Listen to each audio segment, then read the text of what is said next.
let's go. It's time to be the GOAT. It's time to enter God mode, man, let's get it going. I wanna be the greatest, energy is overflowing. I know I'm stoking the fire, my desire's taking over, not time. Okay, you beautiful friends, welcome back to the back of the semi-truck, and it's that time once again. It is time for us to be jumping into the lore of another series, and that series this time around is going to be Five Nights at Freddy's.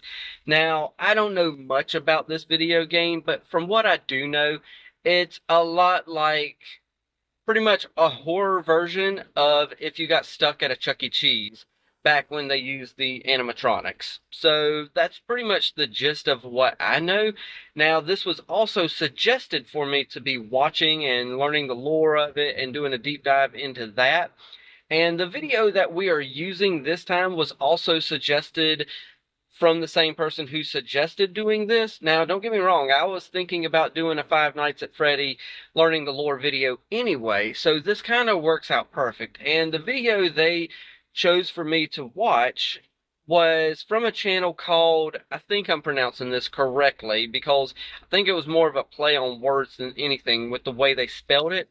It was called FuhNaff, as in FNAF. Five Nights at Freddy, FNAF. Y'all get it, but it was spelled a certain way for their channel name, FuhNaff.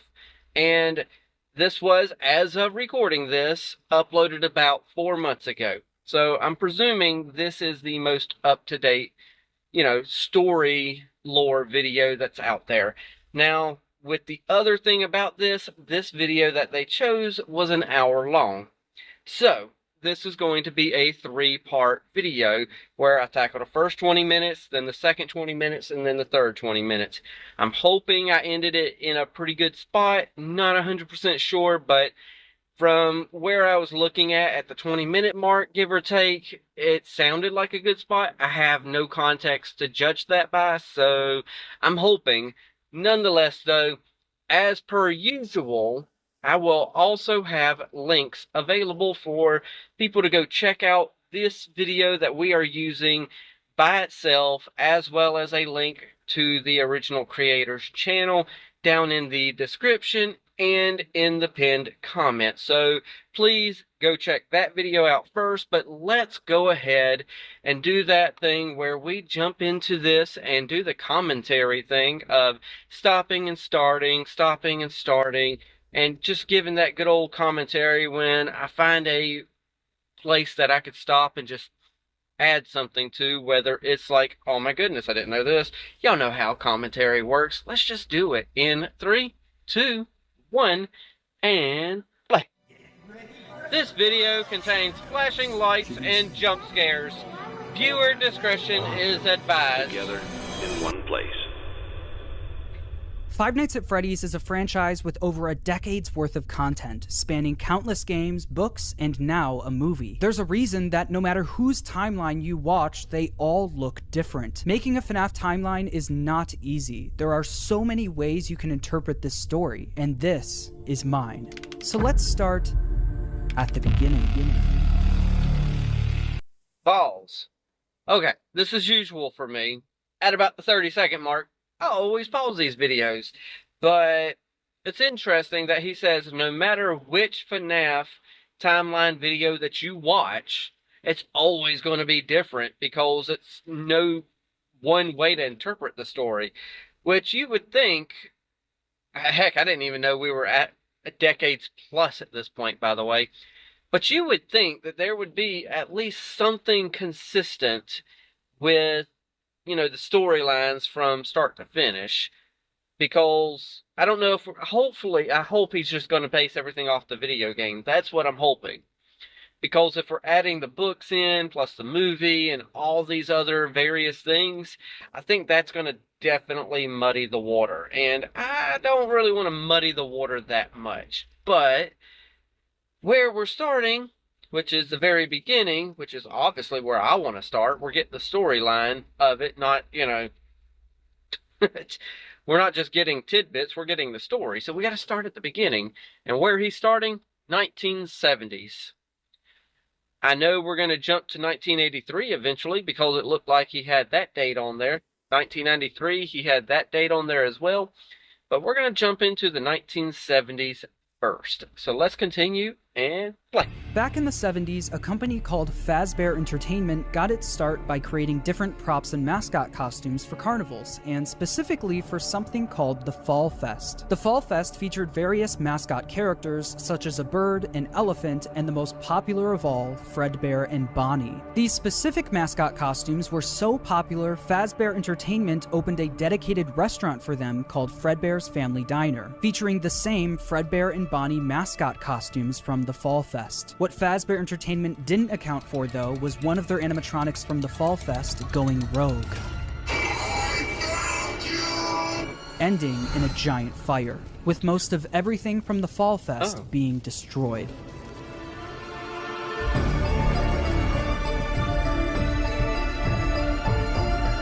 Pause. Okay, so I'm trying to figure out what I'm thinking in my head, because I got a lot of thoughts running in my head right now, because I feel like what I'm seeing is footage from some of the video games, and I didn't know the video games actually looked like that. I thought the video games looked completely different. Those must be some of the newer video games. So yeah. What's in my head right now, it honestly is kind of the start to a horror movie.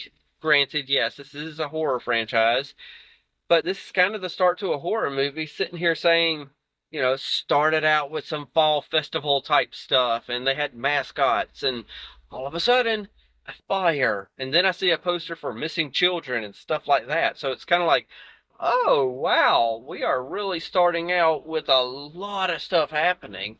So I've really got to keep in mind that, you know, Fredbear, that's the name of, you know, Fred. I'm presuming they're going to change his name to Freddy down the line. But we got Fredbear, and I think he said Molly.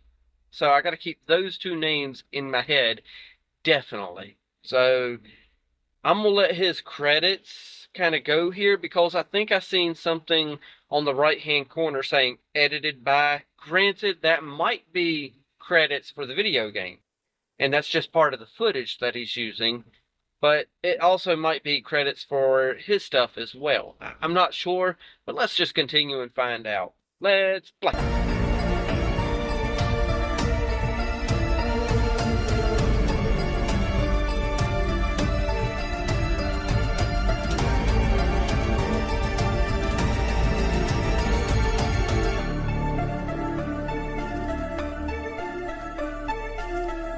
Pause. Okay, so I know I just paused right away again, but those were credits for the video itself, with animations by and written and directed by, you know, I can't remember his first name, but, you know, FuhNaff and all that. I think it said John/FNAF. So if you saw those credits, if you want to go check out more of them, obviously that's why I let the credits play. So yeah, let's continue and play.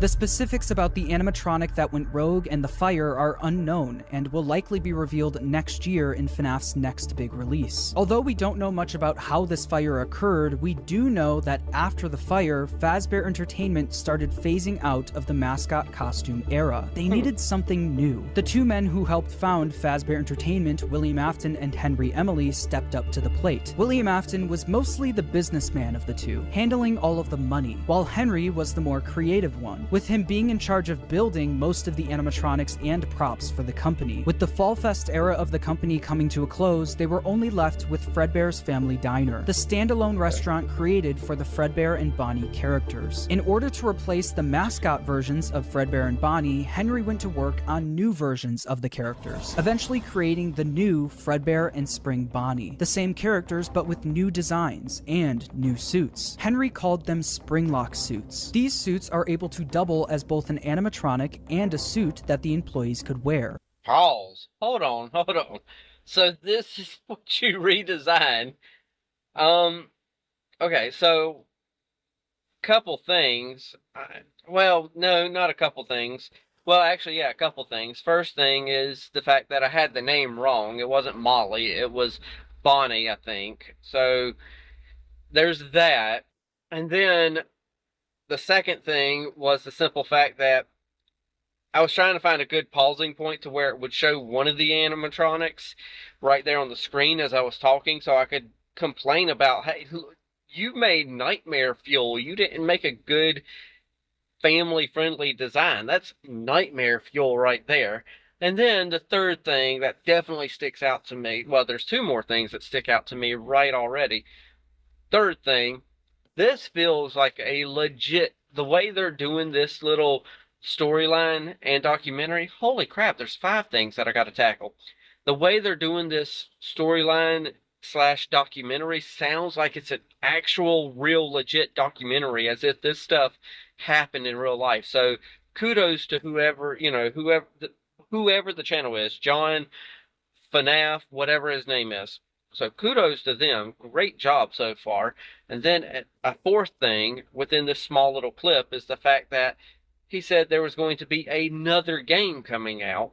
So there's that tidbit, which if it adds to the lore, and I can add a fourth part to this going over that, storyline of that game as well, if that needs to happen.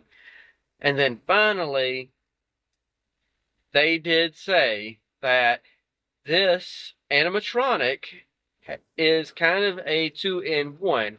It's an animatronic that can be controlled remotely, and it's also one that can have somebody inside the suit. So I know there's something to that part of the story as well, with being someone inside the suit. So I do know that. There is something to that as well. I don't remember what that's part of the story with, but I do know that's part of the story. So, wow, that is interesting. I do wonder if people can do that nowadays, be inside of an animatronic suit. That's an interesting way of a 2-in-1 way of doing things. Let's continue, because just even within that short little time span, I had like 5 things to talk about. Let's continue. And to switch the suit from animatronic mode to suit mode, the employees could use a hand crank to pull back the animatronic parts, leaving room for them to climb inside. The spring locks that were helping to hold back those animatronic parts were very sensitive though, and with even a little bit of moisture, the spring locks could potentially snap shut, crushing and killing whoever was inside. But if that ended up happening, Fazbear Entertainment had some common sense procedures set in place. In case that the spring locks come loose while you are wearing a suit, please try to maneuver away from populated areas before bleeding out, as to not ruin the customer experience. Fredbear's Pause. Excuse me? Please try to move as quickly as possible from populated areas to not ruin the customer experience. Wow, that is some kind of, before you bleed out, that is some kind of, this started as a children's horror franchise, mind you. This is beyond children franchise anymore. This is a whole nother ball game now at this point, when you use phrases before you bleed out to ruin their experience. So yeah, holy crap. Let's continue. And Family Diner ended up being super successful for William and Henry, so much so that other companies tried replicating it. Another company proceeded to rip off Fazbear Entertainment's old mascot characters by creating their own animatronic versions of them. The leader of the group was Nedbear, a direct copy of Fredbear, followed by a hippo, an elephant, and a frog. All characters from the Fall Fest, and all with slightly different designs to avoid copyright issues. But while the rival company was able to replicate the designs, they could not replicate Henry's state-of-the-art technology. Their robots were poorly made and had to have giant batteries with exposed wires on stage with them. Naturally, the rival company failed and ended up being bought out by Fazbear Entertainment. With all of the success from Fredbear's Family Diner, William and Henry decided to branch out and create more characters for a new restaurant. In 1983, William and Henry opened Freddy Fazbear's Pizza, featuring Freddy Fazbear, Bonnie, Chica, and Foxy. With the opening of Freddy Fazbear's Pizza, Fazbear Entertainment was experiencing success like they've never seen before. But with 2 restaurants now open at the same time, more success also meant more work for William and Henry. The duo were so wrapped up in work that they started neglecting their own families. William was the father of 3 kids, the eldest, Michael, the crying child, and Elizabeth. The crying child has yet to have a 100% confirmed name, so for this video, he will just be called the crying child. Meanwhile, Henry had 1 kid, a daughter brother named Charlie. The business partners spent most of their days working, so they both created different ways of taking care of their kids. Henry was the robotics genius, so he used his talents to create a new animatronic to watch Charlie for him. Pause. Okay, I let that play out for a little while longer than I'm used to, because I'm trying to absorb all that in with the dynamics of this guy has one kid, I think they said Michael, named Charlie, you know, I think it said Charlotte, but they call her Charlie. And then the other guy had, you know, a crying child, this child, and this child. But obviously, we don't have 100% story completion on the crying child right now. So, okay, cool. But then this other guy, though, being the robotics expert, has created a security puppet. That's what I got on the screen. A robot to watch his kid, which I already see ending horribly. But yeah. Holy crap. This is just, oh my gosh. I don't even know what to say about the whole idea of creating a robot just to watch your kid so that you can go off and continue with your work. Just spend time with your freaking kid. But I know, it's fiction. Let's continue. And play. Whew. Glad I didn't mess that up too bad. But you know what? If cartoons teaches us anything, second chances are always there for us to take. So let's continue and play. It was called the security puppet. This animatronic would sit by the door of Freddy Fazbear's Pizza and make sure that Charlie wasn't able to leave the building. This made it so Charlie could play at the restaurant while Henry worked, without Henry having to worry about her leaving the building or getting kidnapped. The robot was linked directly to a green bracelet that Charlie was wearing. If Charlie, wearing the green bracelet, tried leaving the building, the security puppet would spring into action. William, on the other hand, was the businessman of the company. He cared more about making money, but also saving money. Naturally, he decided to just force his eldest son Michael to babysit while he was at work. Michael was mostly in charge of babysitting the crying child. The crying child didn't have many friends, but he did have a close relationship with his plushies. These plushies were of characters from his favorite show, Fredbear and Friends, Fazbear Entertainment's newest cartoon, featuring Fredbear, Freddy, Bonnie, Chica, and Foxy. The crying child's favorite character, though, was Fredbear. He especially loved his Fredbear plushie. Although he loved the plushie version of the characters, the animatronics would soon become a different story. One day, while visiting Fredbear's family diner, the crying child saw something that would scar him for the rest of his life. While wandering the restaurant, he walked... Well, let me go ahead and pause it right there before we get to him wandering the restaurant and seeing something that scarred him for the rest of his life. Okay, so I guess we're not going to ever call him Freddy. We're just going to call him Fredbear the whole time. So I guess Fredbear is his actual official name, and I've just always thought it was because of the game, you know, the title of the game, Five Nights at Freddy's. I've always just assumed that the animatronic was named Freddy. Maybe that comes later. Maybe it's just, I don't know 100% what it is with it, but yeah, it is what it is. And yes, sometimes I do have to pause it and say something so that, you know, I'm not just stealing their entire video. I'm not going to be one of those people who just lets the video play out and I'm just sitting here like this, not saying a word. So that's why sometimes when I'm pausing it, that's because I'm just looking for something to say so I can add something of my own original thoughts out of my mouth. So yeah, okay. So Fredbear is his name, not Freddy. Fredbear. We got this. I'm trying to get names in my head as well. Crying Child. He did put a name up there on the Crying Child. I'm presuming that's just a theory of his. Something Evan Garrett, something or something like that. Crying Child. Charlie. Security robot. Whatever. Security puppet. That was it.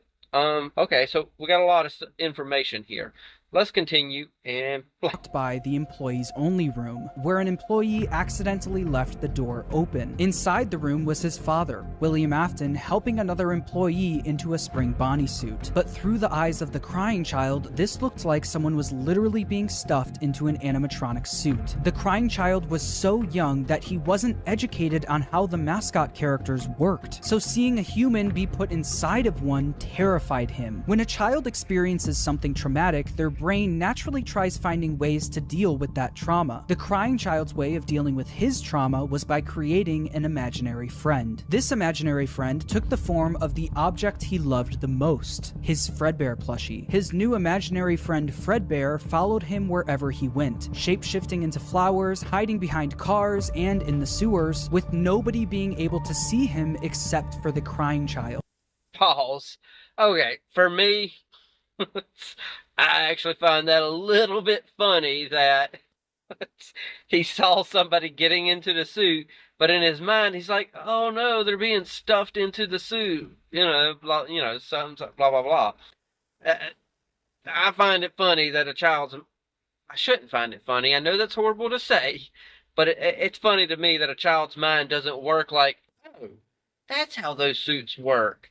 No, instead, a child could legitimately think, "Oh, they're stuffing a human into the suit. Oh no." And then it scars somebody for the rest of their life, thinking that there's a human in there that just isn't alive or something. But, hey, he's coping with it.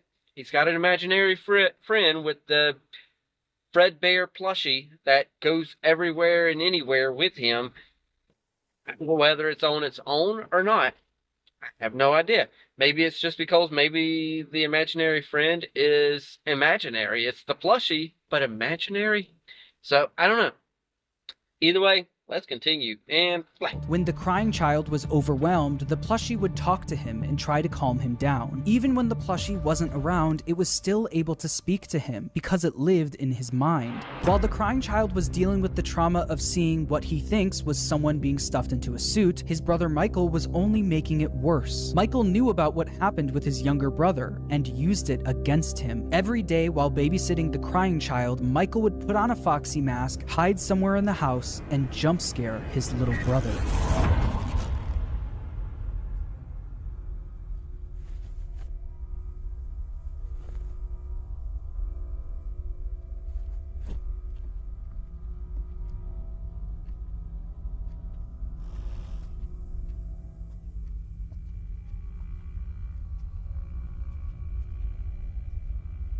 From the pizzeria to your living room, you no longer have to wait to sing and dance with Fredbear and Friends.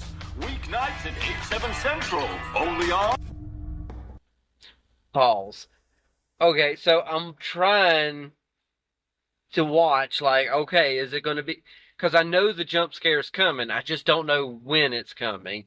Because his brother, doing what an older brother will do, is now leveraging his younger brother / the crying child's, fears against him and just puts on the mask and, oh my gosh. I don't want the jump scare because I don't want to be like, it's on camera, but hopefully it doesn't do it. But, hey, we'll see. Let's continue and play. Uh-oh, I hear the steps.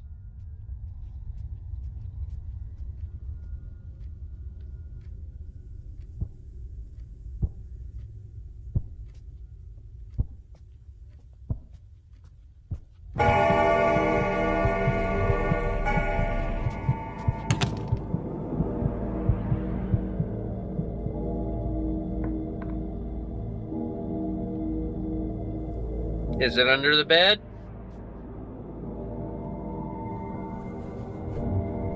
Ah! Oh, you got me. I didn't expect to get jump scared, but I should have knew what was going to happen because literally I'm thinking, okay, is it under the bed? Then I see him grab the flashlight. I'm like, dude, don't crawl under the bed trying to hide. That's exactly where it's going to freaking be. And it still got me because I don't even know how it got me because the stupid brother came out of freaking nowhere on me. Hey, whatever. It's okay. But yeah, hopefully I've got 10 more minutes of this left because where I stopped it, it's going to be at 19 minutes and 28 seconds total. So that's probably going to end up making this video a full hour long. I don't necessarily want to do that, but it is what it is. Yeah. I'm wondering if I should just go ahead and stop right here, honestly. Because this feels like a good stopping point, but then what I'm doing is essentially turning this into a 6-part series of about 30-minute videos. Let's just continue on with the original plan to do a 3-part series. I need to start just doing 30-minute videos instead of hour-long videos, I feel like. But you know what? I need to shut up and quit thinking out loud.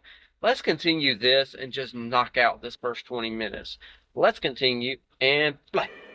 Through all of Michael's bullying, the crying child's imaginary friend Fredbear would comfort him and talk him through the situation, saying, "You know he is hiding again. Be careful. Tomorrow is another day." Michael wasn't the only one bullying the crying child, though. The local kids in the neighborhood heard about why the crying child was so scared of the pizzeria, even making up fake rumors related to what the crying child thought he saw there. "You'd better watch out. I hear they come to life at night. And if you die, they hide your body and never tell anyone." But all of this bullying would come to a head on one special day, the crying child's birthday. Ironically, his birthday party was being held at Fredbear's family diner. Because he was so terrified of being at the pizzeria, he hid under the table, not knowing that Michael and his friends were nearby, planning a prank that would go terribly wrong. Pause.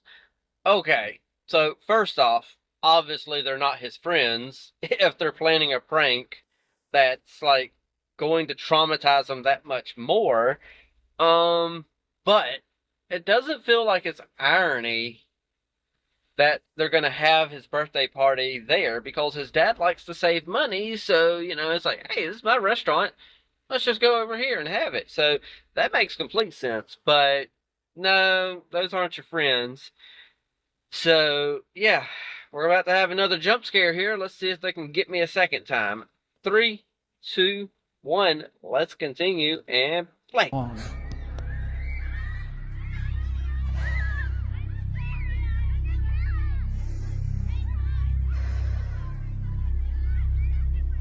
Make sure you grab your pizza. Fredbear and Spring Bonnie will be performing in 5 minutes.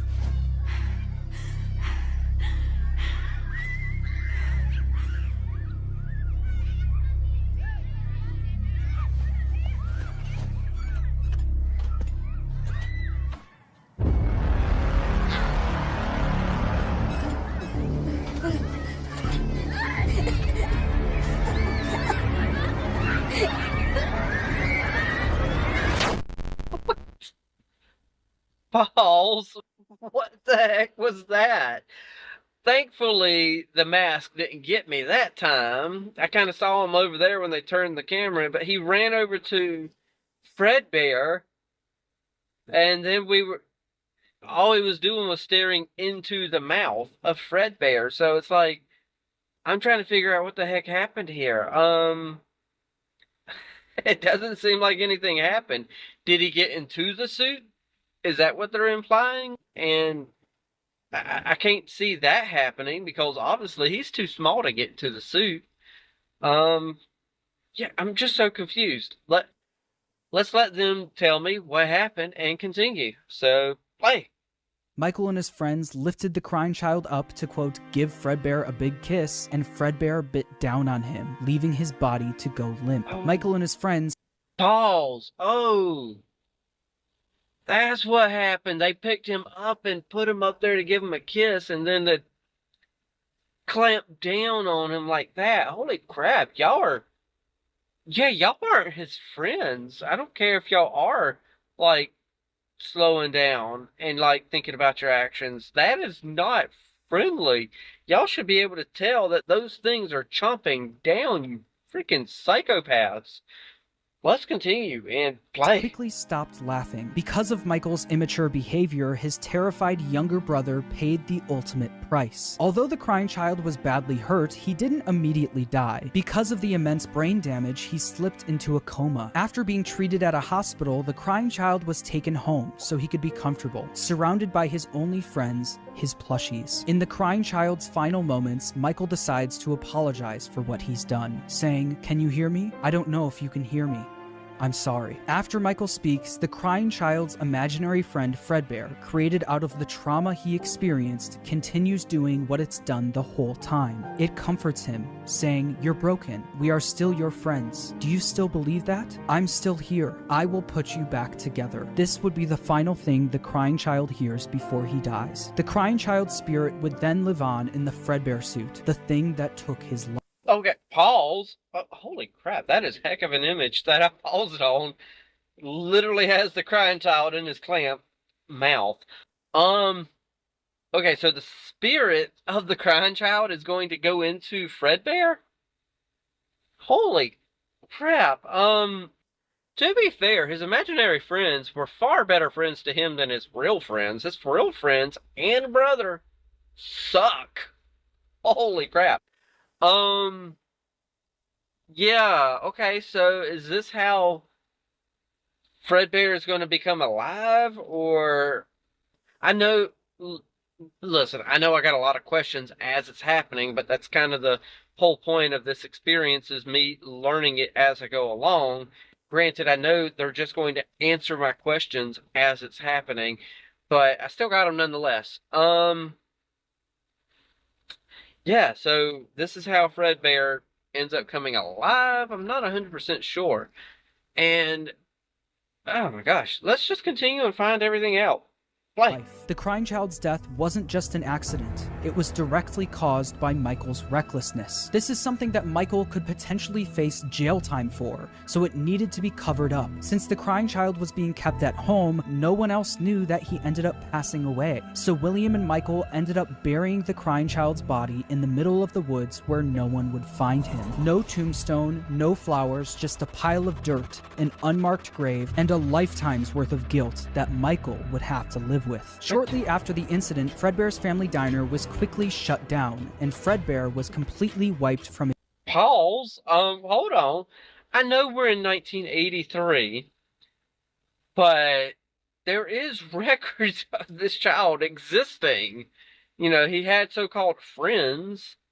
He had, you know, oh, wait a second. Wait, was it Michael's birthday then, or was it the crying child's birthday? Because if it was Michael's birthday, that would make sense for Michael's friends to agree to do what they did. But it wouldn't make sense for if it was the crying child's birthday for, you know, his friends to do. Either way, I'll revisit that when I get to that point to where I'm able to do that. But holy crap. So 1983, I mean, there's logistically this makes... Granted, yeah, authorities and stuff like that. I'm sure everyone's going to get involved authority-wise eventually. I mean, he's got to go to school, right? I mean, there is proof that this kid existed. I mean, 1983, at this point, was, yes, what, 42 years ago at this point? So, it's not like it's like the 1800s or the 1700s, and there's not like record, you know, that good of record keeping. There was good record keeping back then. This child existed, so authorities should be on the lookout. Like, hey, you know, something happened here. Where's your kid, dude? You know, what happened here? You know, your restaurant just mysteriously shut down all of a sudden. What's going on? This is a video game. I need to quit overthinking it. So they're covering up the death.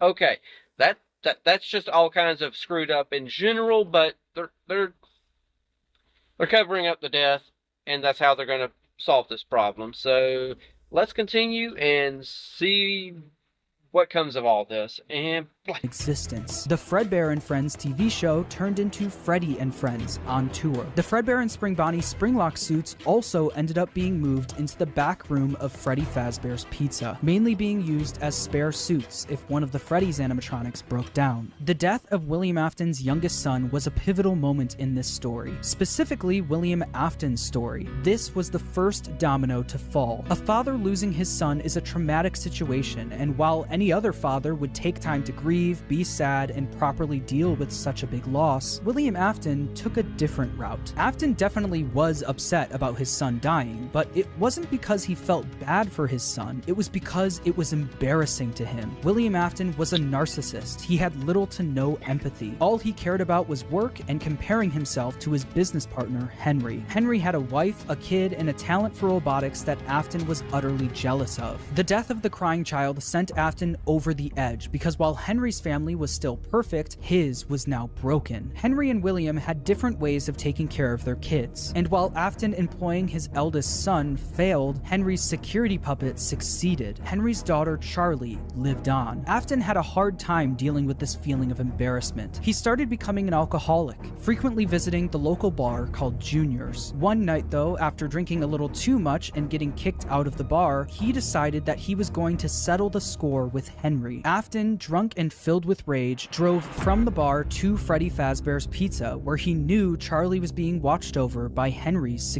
Pause. Okay. I'm sorry, but the story that I'm getting is not a children's horror story. A children's horror story? Goosebumps. That's a children's horror story. This? No. I'm sorry. This is not meant for children. Heck, we can even go, Are You Afraid of the Dark? Or some of those stories. Goosebumps, R.L. Stein books. Not necessarily Fear Street. That was more of a teenager type, book. But Goosebumps and Are You Afraid of the Dark? That's children's horror. This is just plain horror.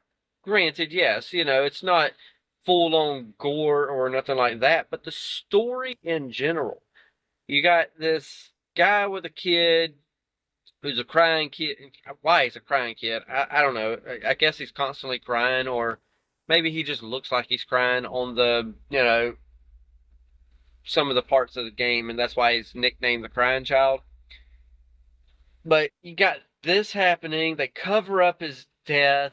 They're literally telling you in there, in this thing, hey, don't.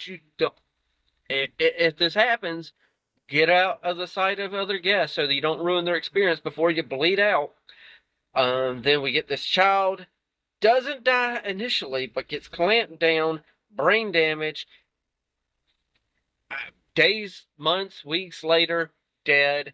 Then the dad turns into an alcoholic, which you would think he would. If he was a narcissist, he wouldn't turn into an alcoholic, because that would make him look bad, so he wouldn't do that.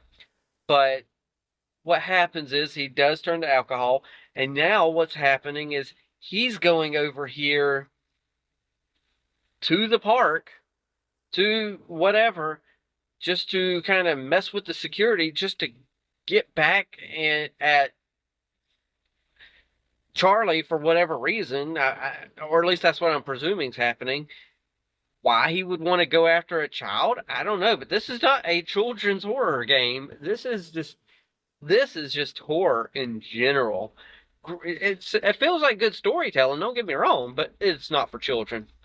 That's, my goodness. I mean, they're literally digging graves for a child, and then cover up the death of the child. Wow. Not for children, but hey, we're going to continue this anyway, and blah. Security puppet. Afton planned on risking everything to kill Henry's daughter, Charlie. He didn't care if he got caught, and he didn't care if he went to prison. But when Afton got to Freddy's, he noticed that Charlie was standing outside by herself. It turned out that some bullies were able to trap the security puppet in its box and lock Charlie outside the building, giving Afton the perfect opportunity to kill Charlie outside of the pizzeria. The security puppet was eventually able to escape its box and went looking for Charlie. As Afton sped away, the puppet noticed that Charlie was outside in the pouring rain. It then did what it was programmed to do and went to protect her.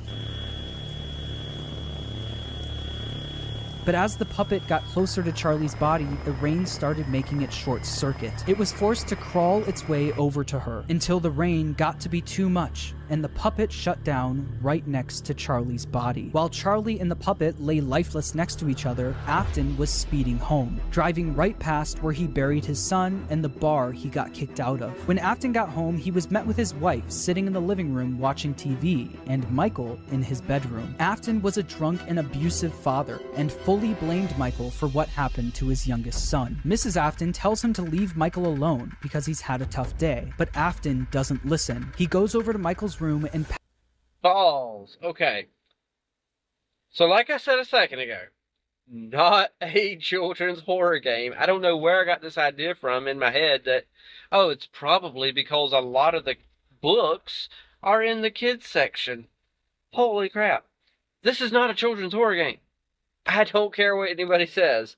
Literally, you got a man here who went off, his child dies, so he's like, you know what? I will get revenge on somebody that had nothing to do.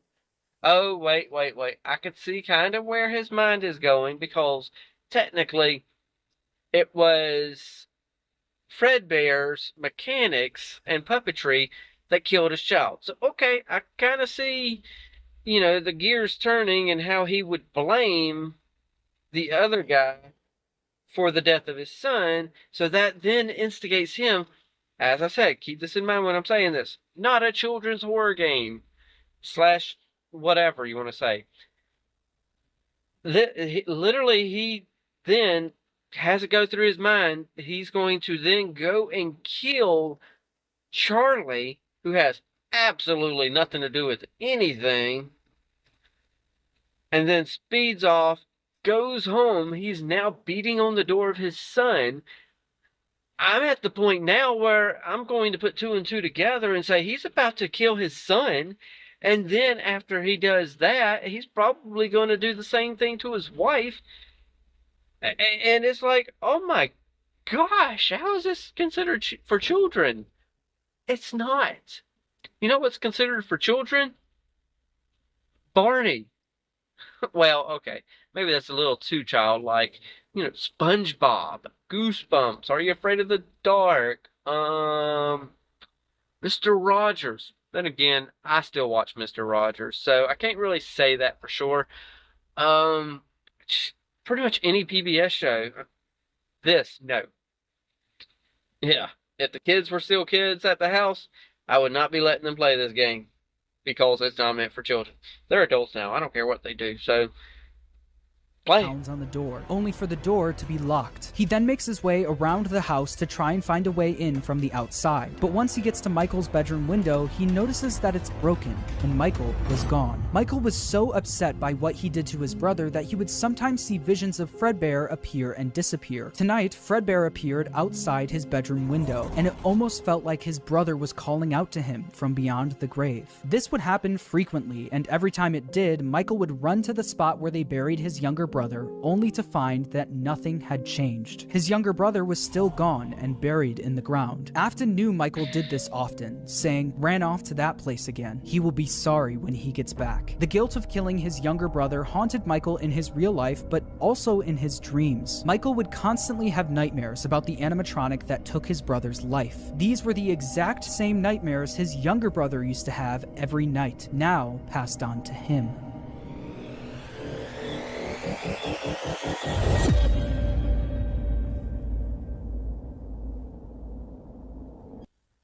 Hold on, I gotta pause. Thankfully, his dad didn't. Well, I don't know. Maybe he is still going to do what I thought he was going to do. But now, instead of being with the crying child, we're now with his brother Michael, and we're seeing through his eyes now. Now, I'm presuming what he's about to see is his dad coming in there after him. And that's going to be our jump scare. I'm not sure 100% what we're going to get from this, but holy crap. I know I didn't expect this storyline, though. So, yeah, now his brother. Wow, yeah. Sucks to be you, Michael. That's all I could think to say. Let's continue and play.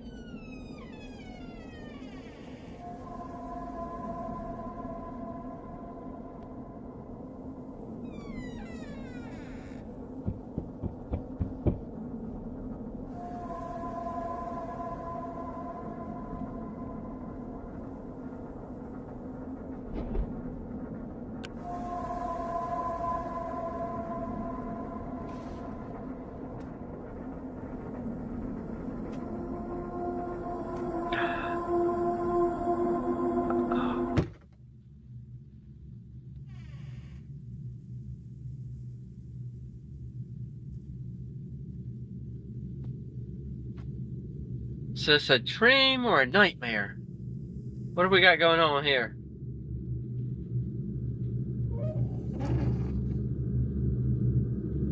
Oh,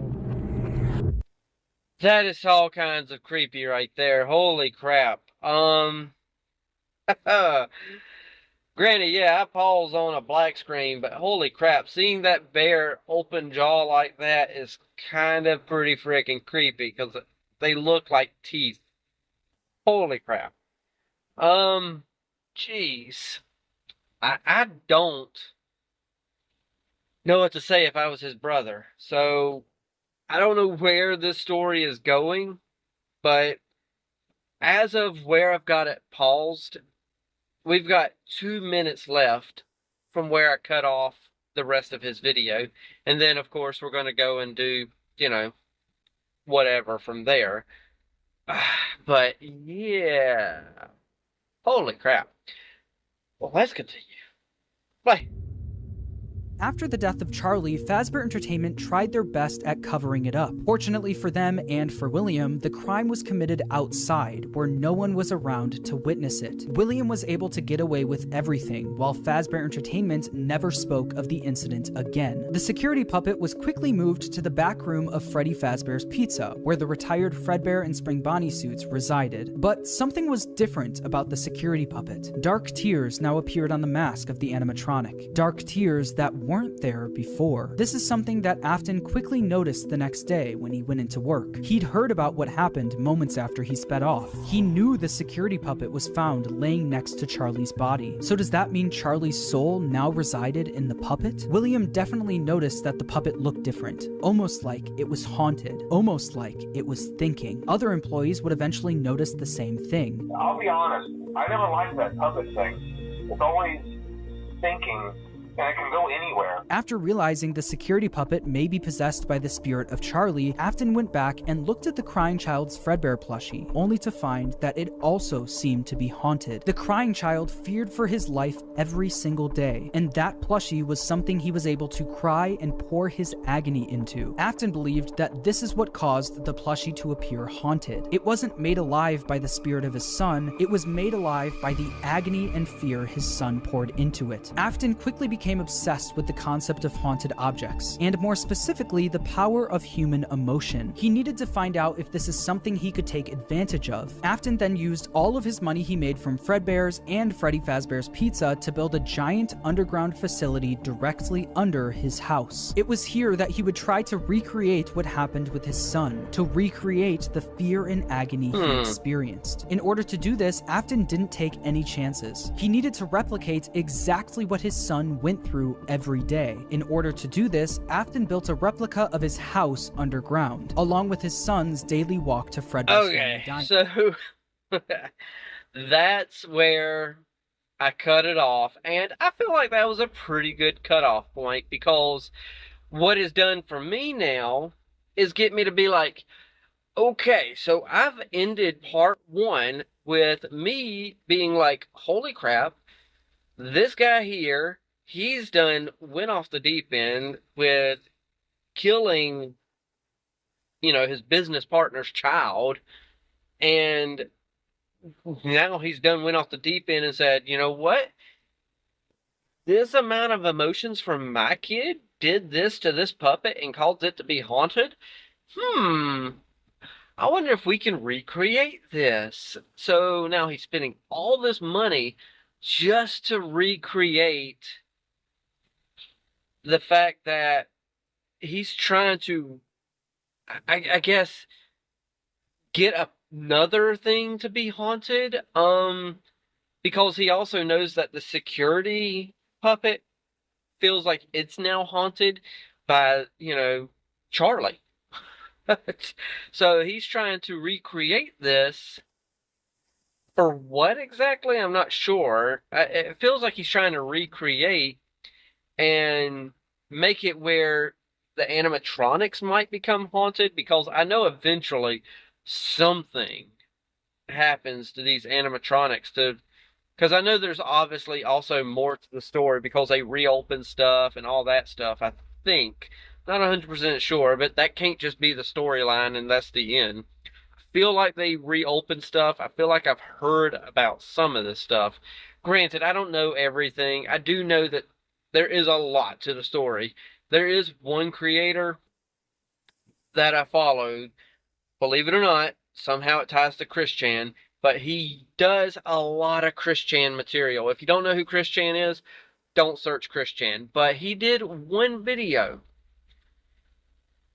I tried to listen to it, but it was like a really long video, and I couldn't keep up with nothing because it was literally just white noise in the background. But it was an 8-hour video on Five Nights at Freddy. So it was covering so many details about the show. Not the show, but the video game. So that plays in the background. I'm not even hearing it, but I do know that with an 8-hour video, they're obviously, I know he talks about the, wait. So wait, maybe they don't reopen it because he's building an underground facility, recreating everything underneath. So it's not actually, so it's not actually them reopening the business, is it? He's just, this guy's gone crazy. Yeah, I don't know really what else to say about him. Now, the way I do have this set up, I've already gone back and I've went back about 20 to 30 seconds. I'm going to have that portion where they're talking about, the last 30 seconds of this video. That's going to be in the next video as well with, and then obviously that way I can kind of get refreshed, like, oh yeah, okay, here's where I was. Cool, 30-second refresh. This is where we were. This crazy guy is building this facility underground to recreate everything to try to get more things to be haunted. I'm presuming the more things to be haunted are going to be the animatronics. I have no freaking clue. He feels like that the security puppet is haunted now. He also feels like his son's plushie is haunted. Who it's haunted by? I'm presuming, like he's presuming, that the plushie is haunted by us. Well, no. He's thinking that the plushie isn't haunted by his son. He's thinking that the plushie is haunted by the anguish that his son felt. Okay. So there is okay. So it's not his son. No, he said, the person that did this video said that the spirit of his son, the crying child, lives within Fredbear. Okay, so we're going to have to wait until part 2 pretty much on my end to find out more about what the heck is going on with all this, because this is all kinds of crazy. I know at the beginning we also saw the date of 1993, so I'm presuming something big happens in 1993 as well. So, yeah, I have no idea what's going to happen. All I do know is it is 9 o'clock at night. I still haven't ate nothing. Pretty much what I'm going to do is take a Tortino's pizza, put it in here in the microwave, warm that thing up, granted, yes, I do know Tortino's pizza in a microwave. It doesn't make the crust, I mean, you know, yeah, it doesn't make the crust crispy, but it suffices. So that's what I'm going to have for dinner, is me a Tortino's pizza. And then I'm going to call the wife and all that good stuff, and that's going to be the end of my night. So what I'm going to do now is the same thing I do at the end of every video, passing it off to y'all. Y'all know the drill by now if you've been here. Hit that like, tickle to subscribe. Don't be texting and driving. And watch what you love what you watch. And take it away, Mr. Rogers. I like you just the way you are. Let's go, it's time to be the GOAT. It's time to enter God mode, man, let's get it going. I wanna be the greatest, energy is overflowing. I know I'm stoking the fire, my desire's taking over, not time.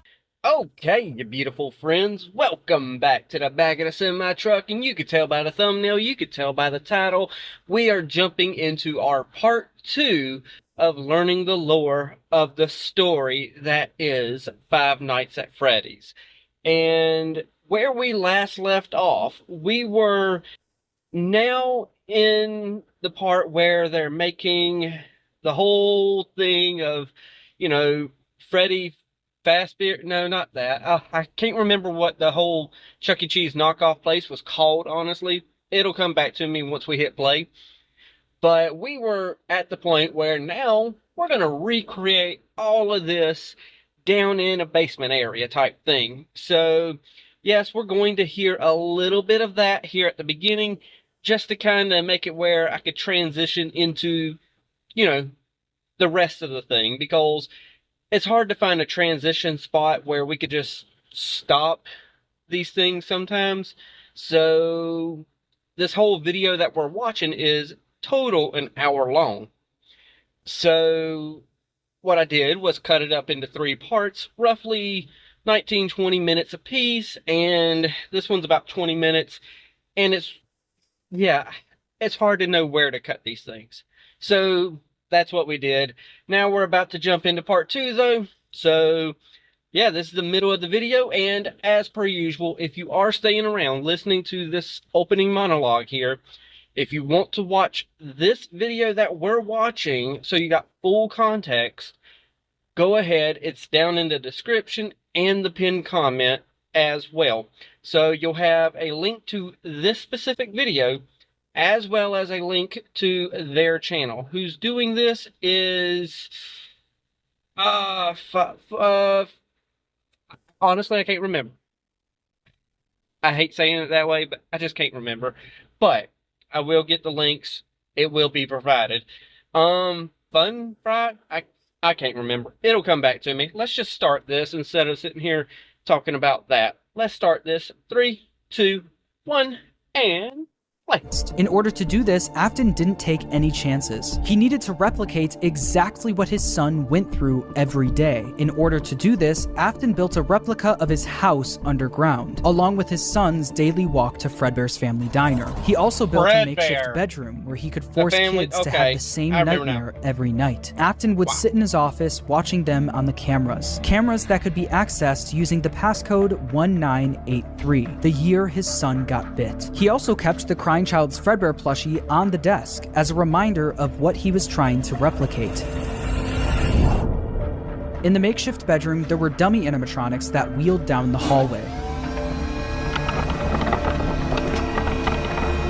But the kids wouldn't see them as just blank dummies on wheels. Afton would pump hallucinogenic gas into the room to get the kids to think that what they were seeing was a monster. These Pause already. Holy crap. Okay, so first and foremost, in the comments of the first part that we did, I said something, well, in the video I said something about, hey, this is not a children's game. I'm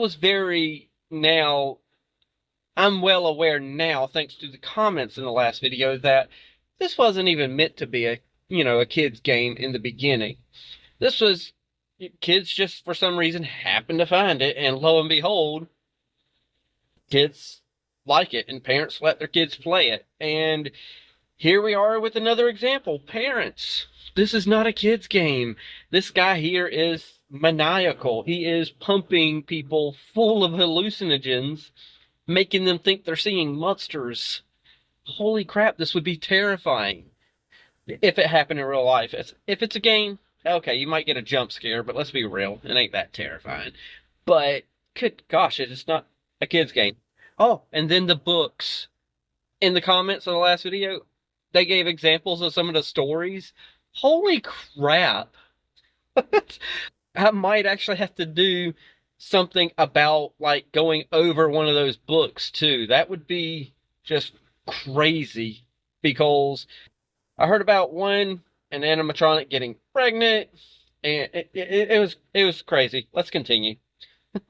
Nightmare gas canisters were being stored all throughout his underground facility, and on the bed of this makeshift bedroom was a Freddy plushie, in the hopes that the kids would pour their fear and agony into the plush, like his son did to his plushie. On the other side of the bunker, where Afton recreated the crying child's walk to Fredbear's, he placed a bunch of Fredbear plushies all over the place. These Fredbear plushies had walkie-talkies inside of them. This was Afton's way of recreating his son's imaginary friend that would talk to him wherever he went. Afton would speak to the kids through his walkie-talkie sitting in his private office. After setting up the bunker, Afton was only missing one more thing: the kids to run these experiments on. He needed a way to kidnap and capture kids without being caught, and he had the perfect way to do it.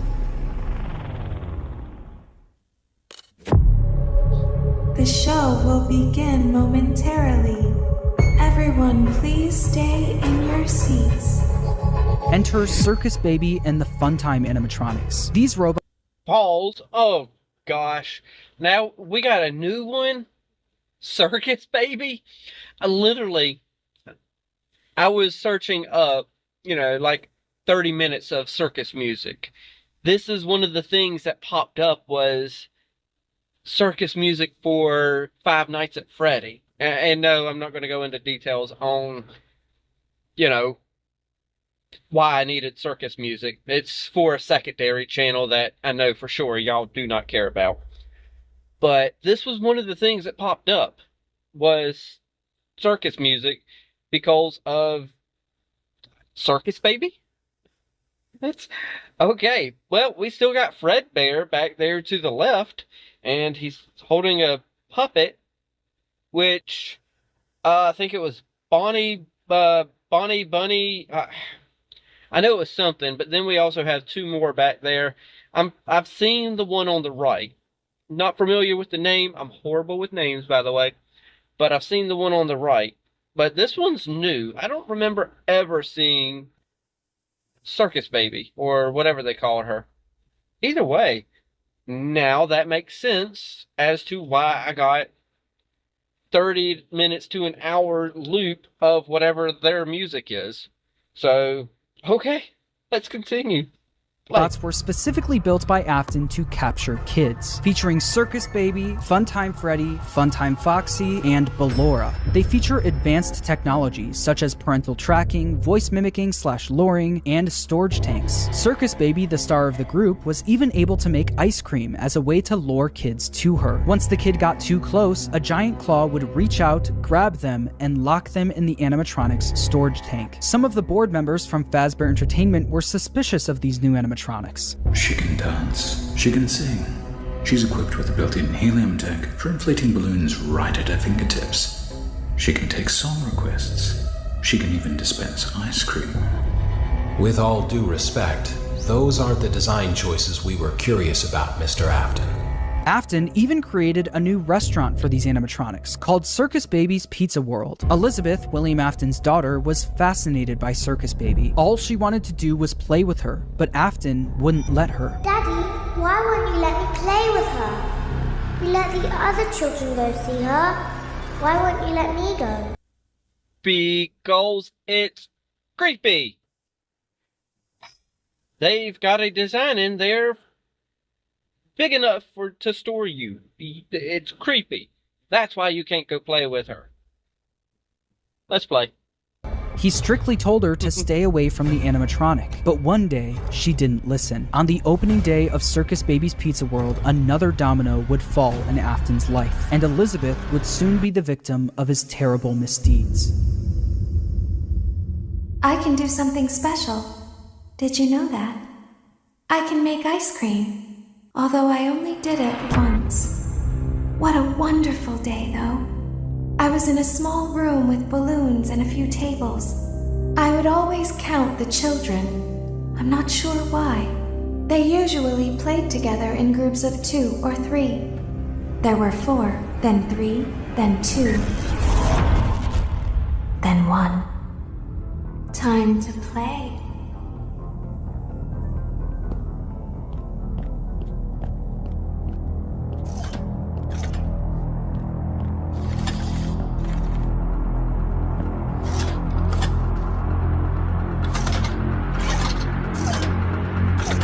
Ice cream.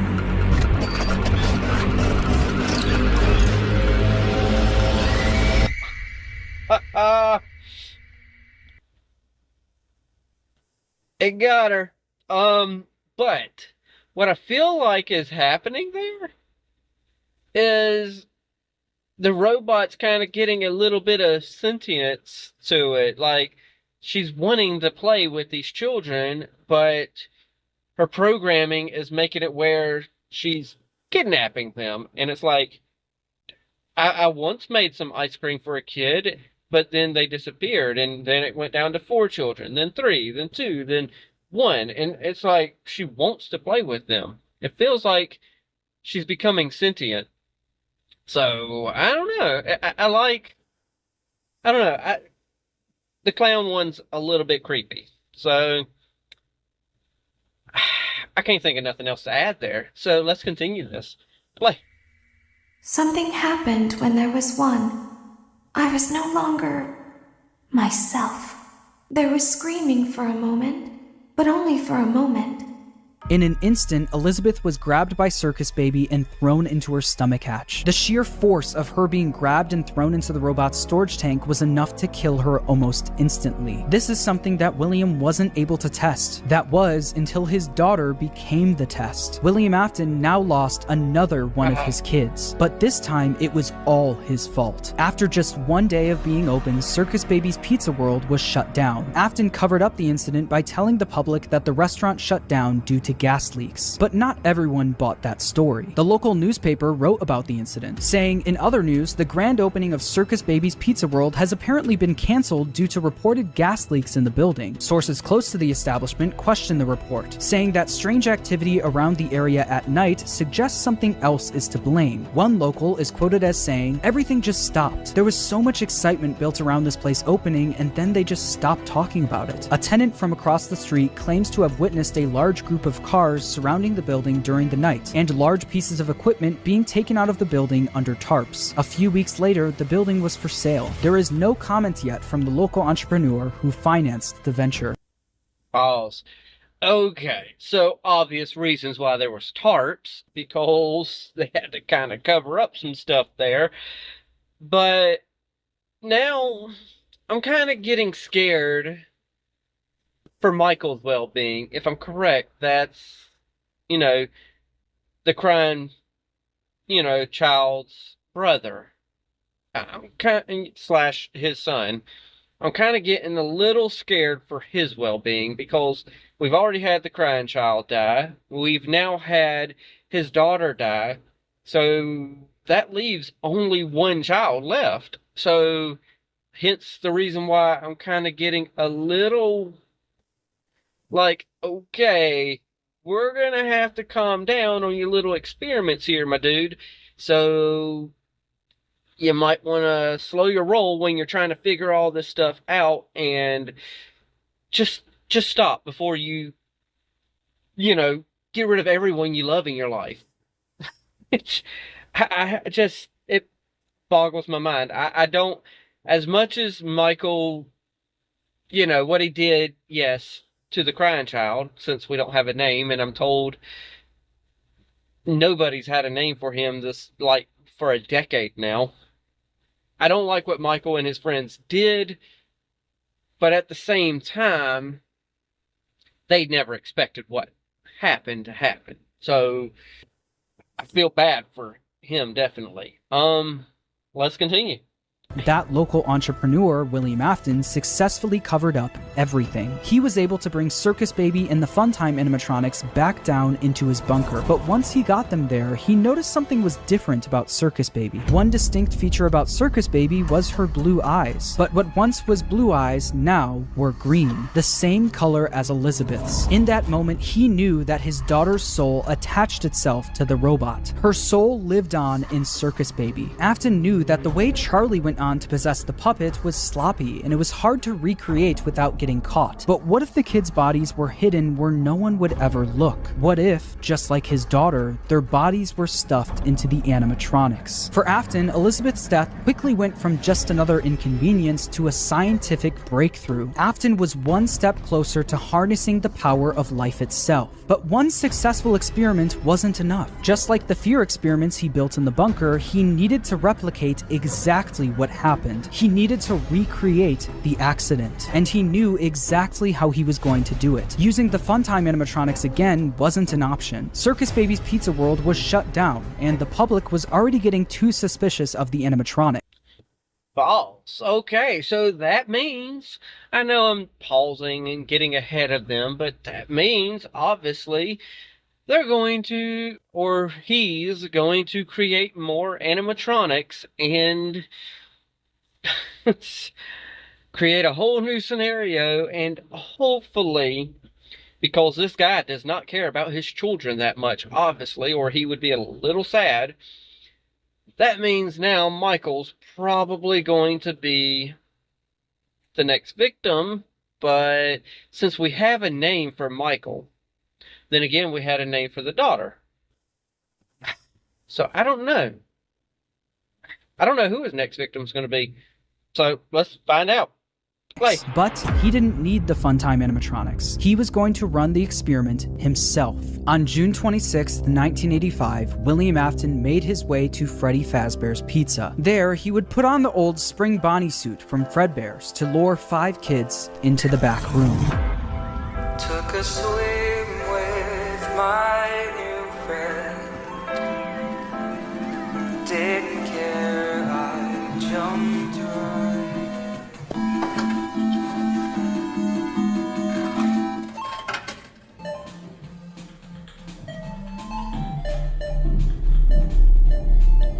Hello.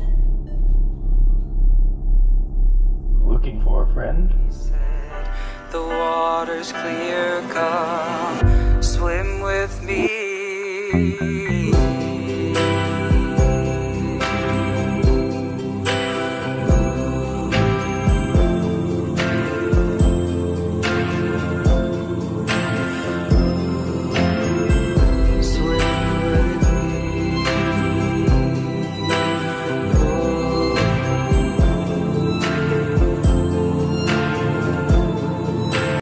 Pause.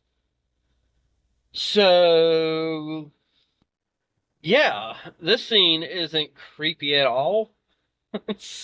Yeah, hopefully y'all can catch a little bit of, sarcasm there. I mean, it's definitely creepy to me with an animatronic holding a little bear or stuffed animal like that, trying to lure a kid in.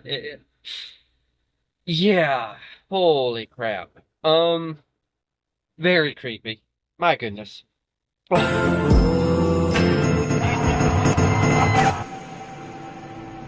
One by one, Afton killed them and stuffed their bodies into the animatronics. Susie was first, being stuffed into Chica. Gabriel went into Freddy, Jeremy into Bonnie, Fritz into Foxy, and then there was Cassidy, who went into Fredbear, aka Golden Freddy. At this point, Afton had no idea that the crying child spirit was in Golden Freddy, so he didn't think twice about shoving Cassidy in there. The way Afton killed Cassidy, though, was different from the rest. Freddy, Bonnie, Chica, and Foxy were just regular animatronics. animatronics. Afton had no choice but to kill them, then stuff them into the suits. But Golden Freddy wasn't just a regular animatronic, it was a Springlock suit. The same Springlock suit that took his youngest son's life. Afton was aware of how dangerous the Springlocks were. Any bit of moisture or too much movement would cause them to snap shut, slowly killing whoever was inside. So that's exactly what he did to Cassidy. He put him into the suit and watched as the Springlocks snapped shut, cementing Cassidy's death as the most brutal of them all. Freddy, Bonnie, Chica, Foxy, and Golden Freddy weren't the only animatronics sitting in the back room of Freddy Fazbear's Pizza.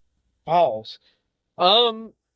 So I am, well, right now, just from that incident, that's 5 children.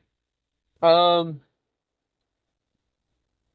my gosh. And I don't know how many children we've had killed so far. This is a little bit like, okay, we had the crying child, then we had the daughter, then we had, what, 3 or 4 others during that experiment of the whole hallucinogen, if I got the word hallucinogen out of my mouth correctly just then.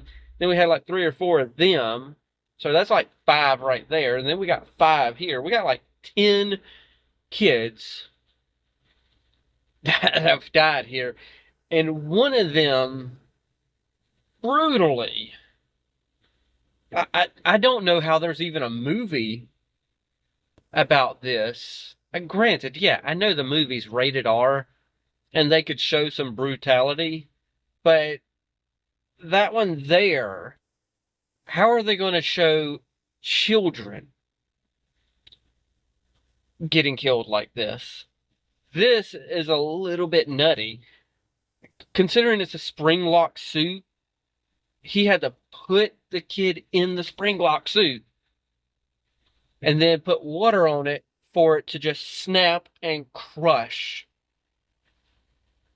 I don't want to see that. These are children.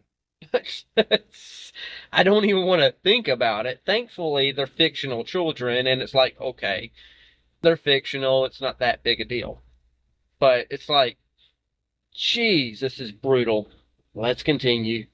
Though. They were joined by the security puppet, which contained the soul of Henry's daughter Charlie. Once Afton was gone, Charlie jumped into action, almost acting as a guide for their souls, properly giving them life inside of each animatronic. After the incident, the kids were quickly reported missing by their families, and although the security cameras caught Afton luring the kids away, he wasn't able to fully get in trouble. Since he was wearing the Spring Bonnie suit, they were never able to prove it was actually him. Afton also hid the kids' bodies where no one would ever look, so the bodies were never found. Unbelievably, Afton was able to get away with yet another crime. Because of all the bad press that came from the missing children's incident, yet another crime? That's like 5 homicides.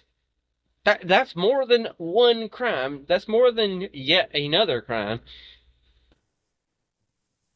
This is a fictional world, so I've got to kind of suspend a little bit of disbelief and understand that it's not gonna, yeah, it's gonna be a little, he's gonna be able to get away with a lot of stuff. Let's continue.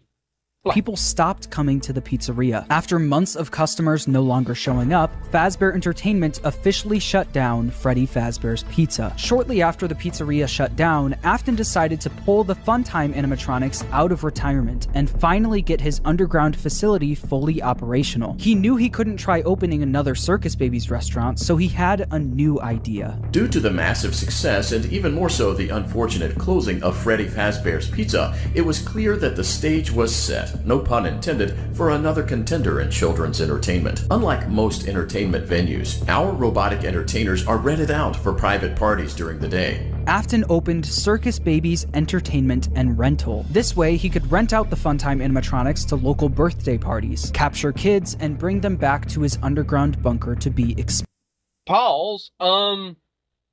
Okay. I know it's a fictional world. It's hard to suspend, my, logic here a little bit, considering, okay, Circus Baby rental and entertainment thing. Okay. if he continues to rent them out and kids happen to go missing conveniently while his little costumes are being rented out specifically to certain places, missing children going missing while those things are around should end up having the cops where they're kind of like, hey, let's put 2 and 2 together and just, this is what's happening. This guy's been pretty suspicious this whole time, but whatever. Whatever. Let's continue. Experimented on. While Afton was running his rental business, Fazbear Entertainment was determined to try opening another pizzeria. In the summer of 1987, Fazbear Entertainment opened the new and improved Freddy Fazbear's Pizza, this time with brand new versions of their original characters. These were called the toy animatronics, and they were once again built by Henry. Henry was aware of what happened in 1985, and especially of what happened to his daughter, so he was determined to make sure that never happened again. These new toy animatronics were equipped with facial recognition systems that were linked directly to a criminal database. The security puppet was also brought out of retirement, but instead of working security, it sat quietly in the prize corner. Freddy, Bonnie, Chica, Foxy, Golden Freddy, and Spring Bonnie were also moved to the new pizzeria, and it's revealed that these animatronics were mostly used for spare parts. By now, I'm sure you've noticed the older models sitting in the back room. Those are from the previous location, and we just use them for parts now. The idea at first was to repair them, but they were just so ugly, you know? And the smell. This means that the haunted metal of the original Freddy's animatronics was now being put into the toy animatronics, causing the toys to also now be possessed. After Afton got away with the first set of murders, he needed to see if the kids' spirits were possessing the animatronics. In order to see for himself, Afton went back to work at the new pizzeria as a daytime security guard. While Afton was working the day shift, Jeremy Fitzgerald was working the night shift. Jeremy worked there for 5 nights, and unfortunately for him, because the kids possessing the animatronics were killed by an adult, they were extremely aggressive to any adult they encountered. They interact with the kids just fine, but when they encounter an adult, they just stare. Meanwhile, Afton decided to pull the same trick he did at the old Freddy's location, gaining 5 more victims. Someone used one of the suits. We had a spare in the back, a yellow one. Someone used it. Afton used the Spring Bonnie suit to pull the same stunt again on 5 more. Pause again. 5 more children. Okay, 5 more freaking children. That's like 15 to, I don't know, 15, I'm going to say 15 to 17 children in this series.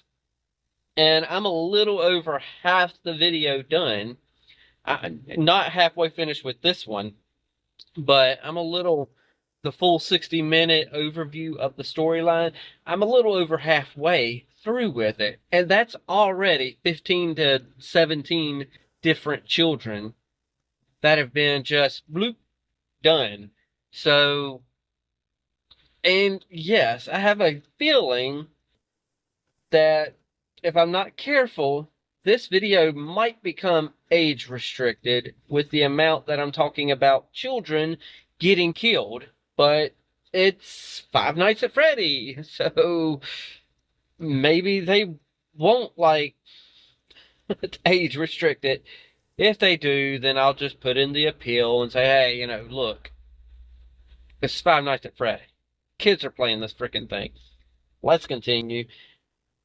Kids. But as he was committing the murders, Charlie from inside the puppet was actively trying to save the kids. She tried enlisting the help of the other animatronics, but it was too late. Afton had already finished what he started. Not only that, him seeing the puppet and Freddy walking around the pizzeria trying to stop him was all the proof he needed that his experiments were successful. The kids he put into the original suits were haunting the animatronics. But there was one problem. Afton knew that the haunted metal of the endoskeletons was the key to everything, but the animatronics were trapped at the pizzeria. There was no way he could bring them back to his underground bunker. He couldn't get to the animatronics if the pizzeria was still open and active, so he needed to find a way to make sure the pizzeria shuts down and fast. Instead of stuffing the new set of victims into the toy animatronics, he decided to leave the kids out in plain sight, scattered throughout the pizzeria. This was a guaranteed way to get the pizzeria shut down. A few hours after Afton committed the murders, Jeremy Fitzgerald showed up for his night shift, unaware of what happened that day. Hello.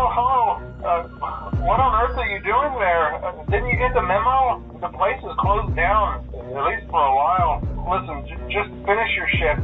It's safer than trying to leave in the middle of the night. We have one more event scheduled for tomorrow, a birthday. You'll be on day shift. Wear your uniform. Stay close to the animatronics and make sure they don't hurt anyone, okay? The next day, during Jeremy's day shift, one of the animatronics bit him in the head. This was infamously known as the Bite of 87. Meanwhile, Afton successfully got the pizzeria shut down. The local newspaper wrote about the incident, saying, after being open only a few short weeks, Freddy Fazbear's Pizza is closing its doors. The new animatronics will be scrapped due to possible malfunctions. However, the original characters are being kept in hopes of a possible reorganization of... Pause. Okay, so if this was the real world, I don't think y'all would have had... This is like the third time that it's been opened.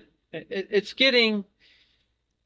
I don't think in the real world that it would have this many freaking chances. It's freaking crazy. It bewilders me that I don't know. I gotta suspend the logic of the real world for this fictional world. It's, hey, things happen. We're gonna reorganize and we're gonna get this technology right. Yeah. Okay, so let's reopen a fourth time. Hopefully no children will get killed again.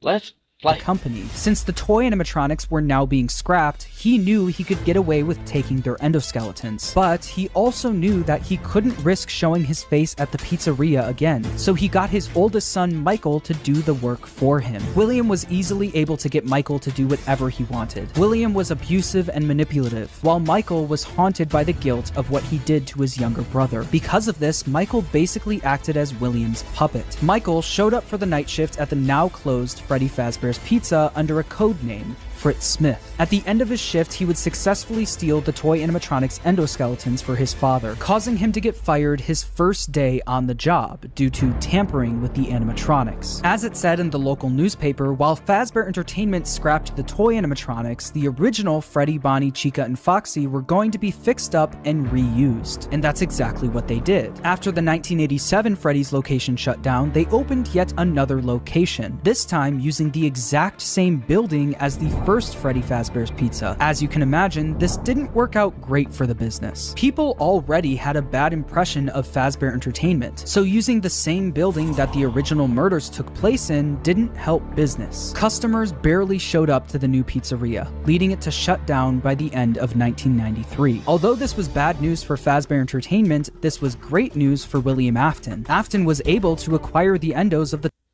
Files. Okay, so fourth time wasn't the charm. Maybe the fifth time will be the charm because, of course, they're going to try to reopen yet again. Probably, at least. But, Afton's going to get these ectoskeletons or exoskeletons or whatever and just run his little experiments. I get that his child died, but holy crap, he's gone and freaking insane. Let's continue. Toy animatronics, but that wasn't enough. He needed all of the haunted endoskeletons, especially the ones in the original animatronics. Once the pizzeria shut down, Afton came up with a plan to steal the endos from the animatronics. Each pizzeria was designed with something called a safe room. As always, if there is ever an emergency, please go to the designated safe room. Every location is built with one extra room that is not included in the digital map layouts programmed into the animatronics or security system. This room is hidden to customers, invisible to animatronics, and is always off camera. This room was hidden from guests and invisible to the animatronics. Afton would use this to his advantage, luring each of the animatronics to the safe room and dismantling them one by one. The kids possessing these animatronics were the same kids he lured into the back room all those years ago. He planned to use the same trick to lure the same kids all over again.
Once he finished dismantling each animatronic and stealing their endoskeleton, he brought them down to his Halls.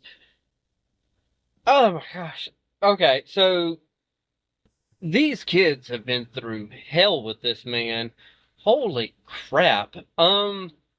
So he lures them in and initially kills them physical form, but now and then on top of that, they're old, they're haunting, these little, ectoskeleton thingamajiggies, or whatever they're calling them.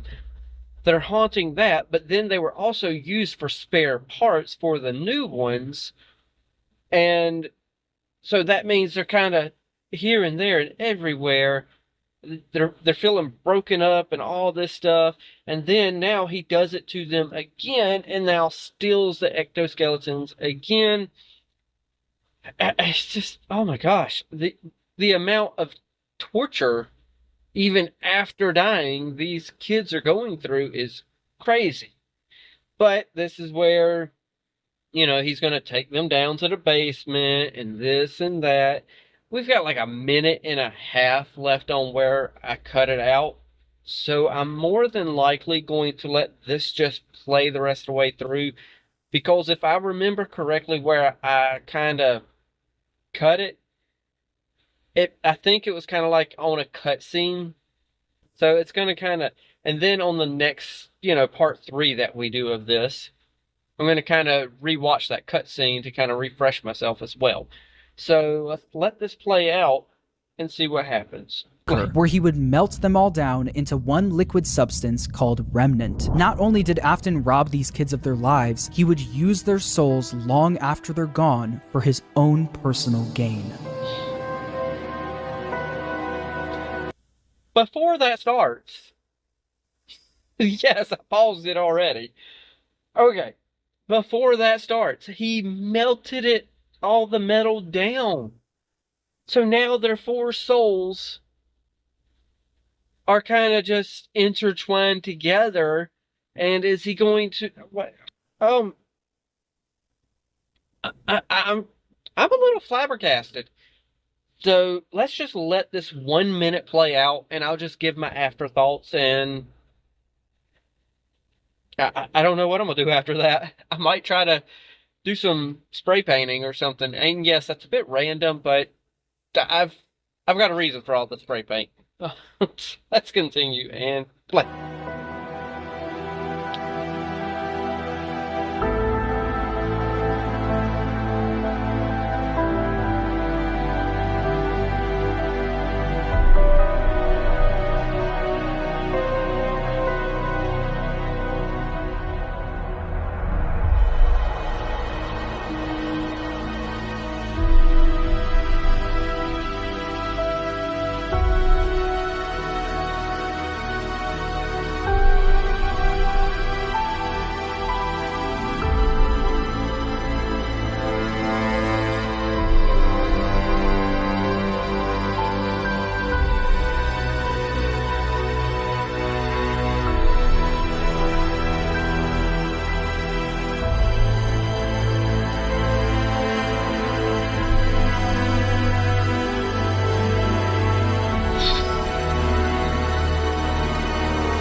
And what a note to end on. Okay, so pretty much in a nutshell, that final scene that we just watched with him melting all these skeletons down, he literally, oh my gosh. I feel like that was a good spot to end on because it kind of gives a cliffhanger for me to then be like, okay, so he's melted all these skeletons down, so what's he going to do next? Is he going to put them all in one, where's he going to put all these? Because now they're all going to be molten metal. Are they going to be all kind of intertwined together? What's happening here? Because I have no clue. There's just... Then on top of that, his son's soul as well is going to now be intertwined in there. It's just it's crazy. That's just a crazy thought to even think about. The idea that now they're going to just be all melted together. And what honestly popped up in my head as we were watching them, in the incinerator was, I was like, you know what? This is how Toy Story 4, Toy Story, was it 4? No. It was 3. This is how Toy Story 3 would have ended if they were actually incinerated at the end of that movie, with them just looking up the same way these metal skeletons were just looking up. And it's weird, but you can see with their mouth open that even though they're metal skeletons, you could still see that they were kind of in pain and tortured and just all kinds of, holy crap. I'm trying to figure out as well how this guy, nobody's figured out that he's the one behind all of these missing children. That's kind of just bewilderingly crazy to me, is that all of this stuff can happen, but with this one man just keeps getting away somehow. I don't know. Either way, though, it's a wild, that was kind of a wild ending. So I don't know where we're going to go from here on the story, because it's a little bit too complex for me to even grasp where they're going to go with it, because is he going to figure out a way to kind of separate the souls? Is he going to just be like, whatever, we're going to put the metal in all of them, and then all 5 of them are going to be intertwined into 5 different robots or 3 different robots or whatever? I mean, I don't know how we're going to work the story from here. So, with that said, I think I am done, because I am flat out tired. It is almost 9 o'clock for me where I am. Let's actually be truthful about that. It is 8:30 p.m., give or take a few minutes here and there, but I'm still exhausted nonetheless. And tomorrow, as of recording, it is going to be Friday for me. Tonight is Thursday evening, which means I will be pushing hard and running a ton of miles in order to make it home to my wife, because if it is one thing I do is not wanting to be out on a Friday night. I want to be home with the wife, relaxing, doing what we do. That's what I want. Friday, Saturday, Sunday. I want my weekend with the wife. So Fridays is nothing but about running. So I'm going to get me some good sleep. I'm going to call her before I go to bed. We're going to do our normal little falling asleep on the phone sort of thing. And just, yeah, that pretty much sums up what the rest of my night's going to be like. So, with all that said, y'all know the drill by now. Hit that like, tickle to subscribe if you're new. Don't be texting and driving. And as Mr. Rogers always says, I like you just the way you are. Let's go, it's time to be the GOAT. It's time to enter God mode, man, let's get it going. I wanna be the greatest, energy is overflowing. I know I'm stoking the fire, my desire's taking over, not time. Okay, you beautiful friends, welcome back to the back of the semi-truck, and it's that time once again. You can tell by the thumbnail, you can tell by the title, we are about to be jumping into part 3 of the Learning the Lore series for me of Five Nights at Freddy's. Now, I always forget to do this kind of stuff, but you know what? For some reason, it's just in my head right now, so you know what? Let's help Al Gore's rhythm and just do what you have to do to help it, and just hit the like, share, subscribe, leave a comment, all that good stuff, because if you stick around, we're about to go through the last 20 minutes of, I think his channel name is FuhNaff, FNAF's little entire story of Five Nights at Freddy's. It was an hour long, but I'm going to be going through the last 20 minutes. Now, I've got 2 other parts, obviously, part 1 and 2, since this is part 3, but I've got 2 other parts to this. If you want to catch up on where I am right now, and where my mind frame is with the series, then go ahead, check those out. I know that's a lot of watching just to find out where I am with the series, but yeah, I mean, I got those other two parts right now. As of recording this, I've got those two in the playlist of all the Learning the Lores, but with this one, since this is part 3, that means I've got 3 different videos for it. I'm going to make its own separate playlist for FNAF and Learning the Lore. So, with that said, yes, I am going to... what I did with this last part, I put in probably 30 to 40 seconds of where the end was for the previous part of the video that we watched together, but that's okay though, because it's going to give me a bit of a 30-second refresher.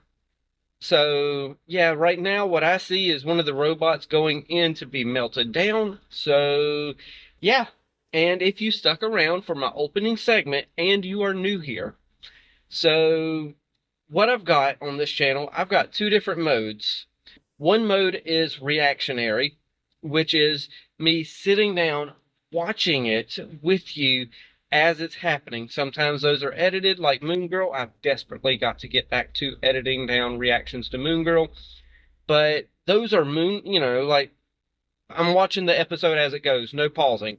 But then I've got commentary mode where I'm going to be pausing and stopping and adding talking points and stuff like that.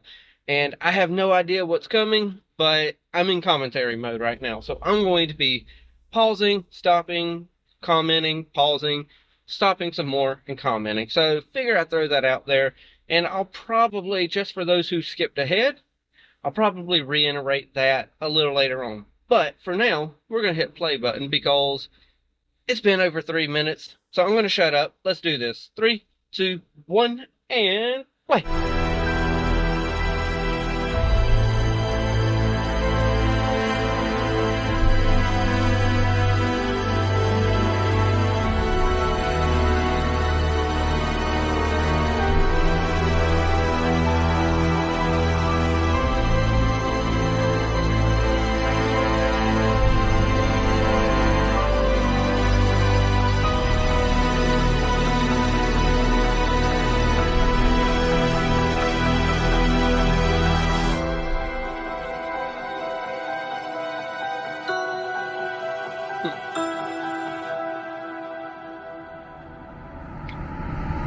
Pause before we continue.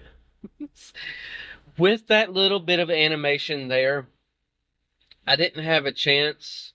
Granted, when I recorded part 2, that was after I read some of the comments, but then I recorded part 2 and then I still didn't have it uploaded, and I had comments coming into part 1 still. So I didn't get a chance in part 2 to actually say something about this, but if I can get my words out of my head right, I've driven a lot today, but at the same time I didn't. It's been one of those days, rainy, stuff like that. But I've come to realize, thanks to comments, that FNAF has a fan base where they do a lot like My Little Pony. They've got a lot of very talented, a lot of very creative people who probably did that animation that we just watched. I don't know myself whether or not they did, but I will presume that that was a fan animation that did that animation of Alton. I think Alton. I can't fully remember his name, but I think it's Alton. Alton, when he melted those robots down, which is kind of crazy to think about, because if different souls bonded to those robots, now they're all melted together and mixed all in. Yeah, that's crazy to think about. Souls mixing together. So, either way, though, good community with a lot of talented people. That's something I wanted to make sure to comment on because I didn't have a chance to do it in part 2. So, let's continue and play. By melting down the endos, he successfully created Remnant. This substance, containing the spirits of all of the missing children, was silver in color, and if kept at the right temperature, was malleable. Afton didn't want to risk testing the Remnant on himself, so he injected it into the Funtime animatronics. Once he did, the animatronics jumped to life. The experiment had worked. William Afton unlocked the power of life itself. After his successful experiment, he went back to Freddy Fazbear's Pizza to collect his old Spring Bonnie suit. But once he got there, he was met with the spirits of the 5 missing children, trapping him inside the safe room. Cassidy, the spirit inside Golden Freddy, chased Afton around the room and forced him to get into the Spring Bonnie suit. Cassidy was the most vengeful spirit of them all, being okay. So we got the gang here about to get some revenge on Alton. Okay. And then they're gonna make him get into the suit, and that suit's gonna clamp down on him. So I don't know, but I do remember what he just said is Cassidy was the most vengeful of them all. So holy crap. Hopefully we get... I don't want a good description of what's about to happen, but I do at the same time, because Alton really has put these kids through a lot. So I kind of want them to get their revenge, and I want to be able to know in detail how they got their revenge. As horrible as that sounds, I just want to know. Let's continue, and... Springlocked in the Fredbear suit was a painful and slow death, and he wanted to make sure that Afton knew what that felt like. At this point, Afton knew how a spirit could live on. As long as he was inside the suit, he knew he'd be back.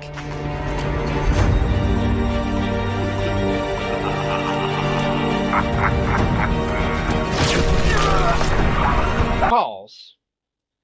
Okay, so y'all didn't see what I just had happen, but I kind of had to do some little things with the editing, but that's okay though. Nonetheless, Alton jumped into the freaking suit instead of the kids getting their revenge on him for what happened. He decided, you know what? I kind of already know what's going to happen with me, so, you know, I'm just going to go ahead, jump in this suit, sacrifice myself to this, you know, this animatronic. That way I'll come on back and all that good stuff. So, yeah, geez, that's crazy to think about, but I know as soon as he hopped into it, I seen all the blood coming. All of it just sprayed out, and it's like just imagining an animatronic just crushing over top of your whole entire body. Just gives oh my gosh, it hurts thinking about it. I love that it happened to him though, because he's killed quite... I don't know how I can say this without YouTube demonetizing me, because YouTube's a pain in the butt. But he's killed quite a bit of children. So there ain't no other way of saying it. So yeah. He deserves what he gets. But nonetheless, let's continue. And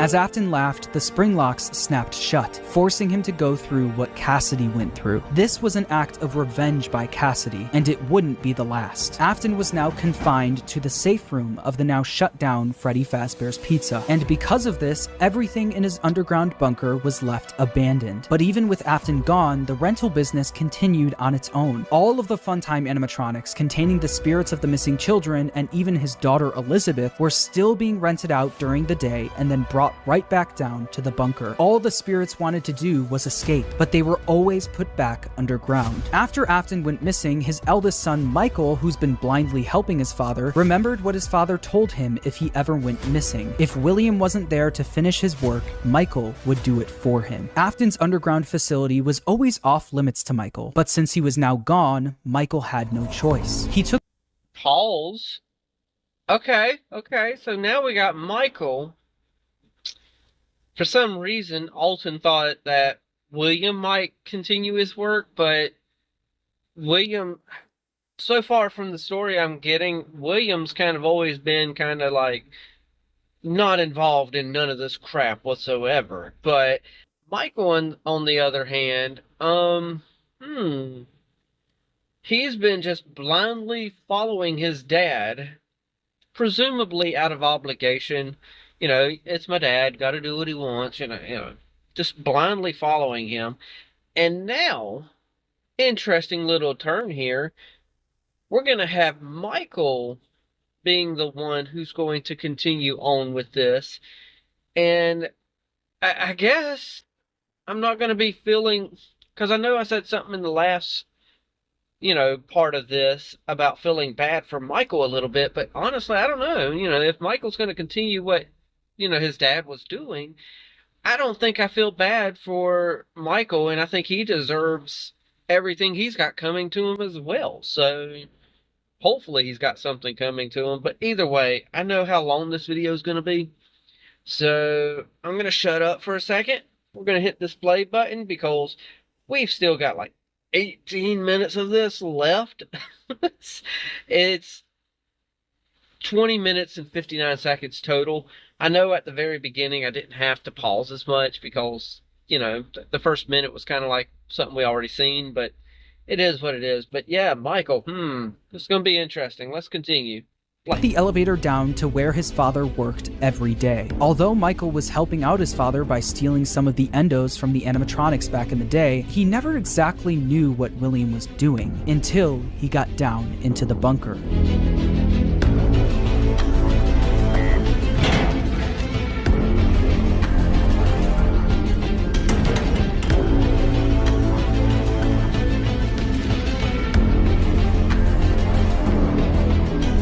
Over the several days he visited the bunker, he learned more about what his father was up to. He learned about the massive facility his father built, complete with multiple rooms conducting fear experiments. He learned the truth behind the Funtime animatronics and how they were actually designed to kidnap kids. And he learned through the voice of Baby exactly how his sister died. A little girl, standing by herself.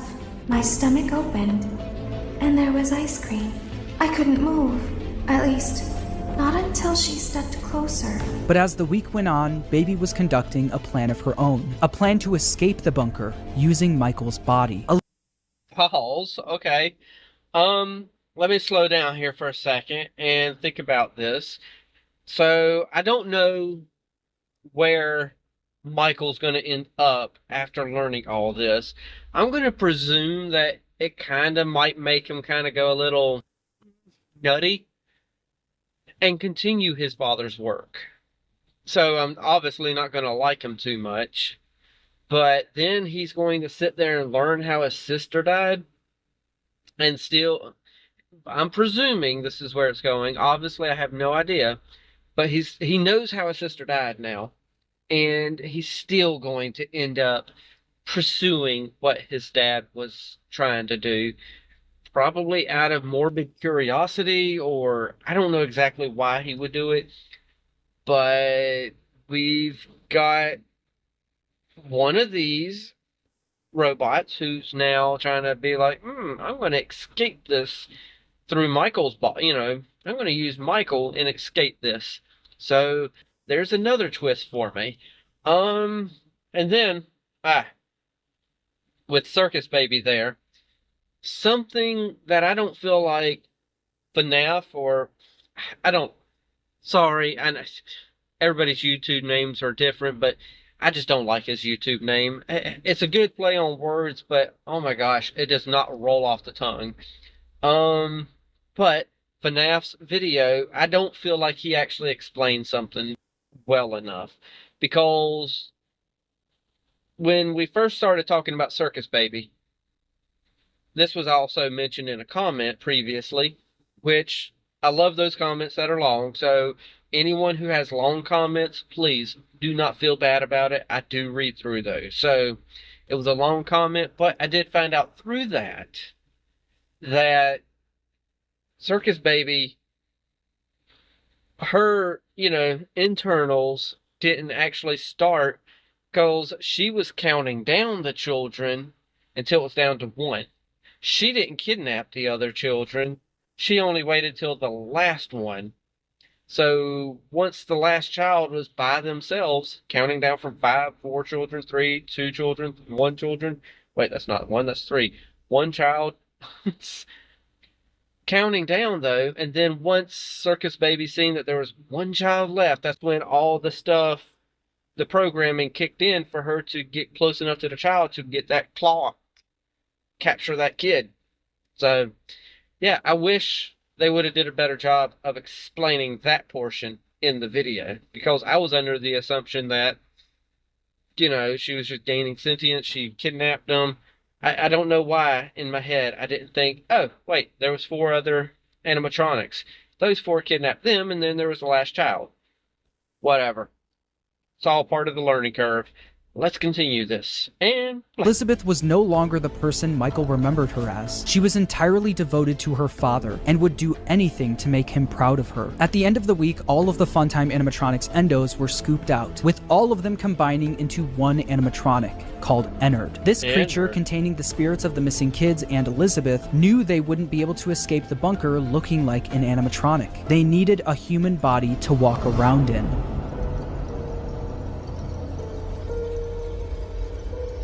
You are in the scooping room now. Funtime Foxy has already been here today. Pause. I know I'm pausing really fast right afterwards, but that's what I was thinking about when it was all of them melted down. So all of the animatronics are now combined into one named Ennard. I know they're not technically combined into one, but yeah, now they're Ennard, or however you pronounce that. So now they're all just in one body, and they're about to come after Michael. See, I don't know how to feel though, because Michael, he pretty much brainwashed by his dad. So maybe he was just doing what his dad wanted because he didn't know any better. He was a child. Granted, yeah, he was a little bit of a prick of a child, but still. He's still already scarred for after what him and his friends did to, you know, his brother. So, yeah, I don't know. We're gonna have to find out how we feel about Michael afterwards. Let's continue and play. Funtime Freddy has already been here today. Melora has already been here today.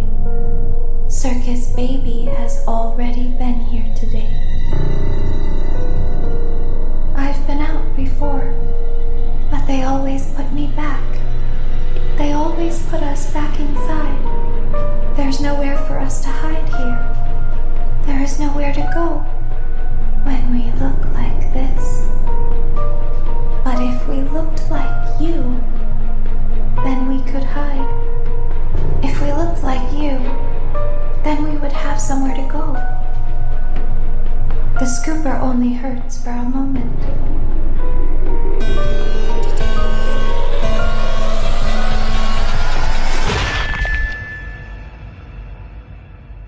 Michael Afton's insides got scooped out and replaced by Ennard, helping all of the souls to escape the facility. With every passing day after this happened, Michael looked more and more like a walking zombie. His skin was starting to turn purple, and people started to notice. Michael's body was no longer a good disguise for Ennard, so Oh, holy crap.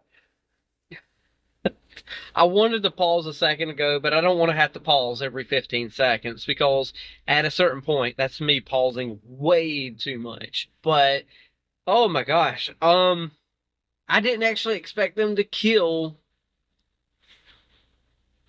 Michael.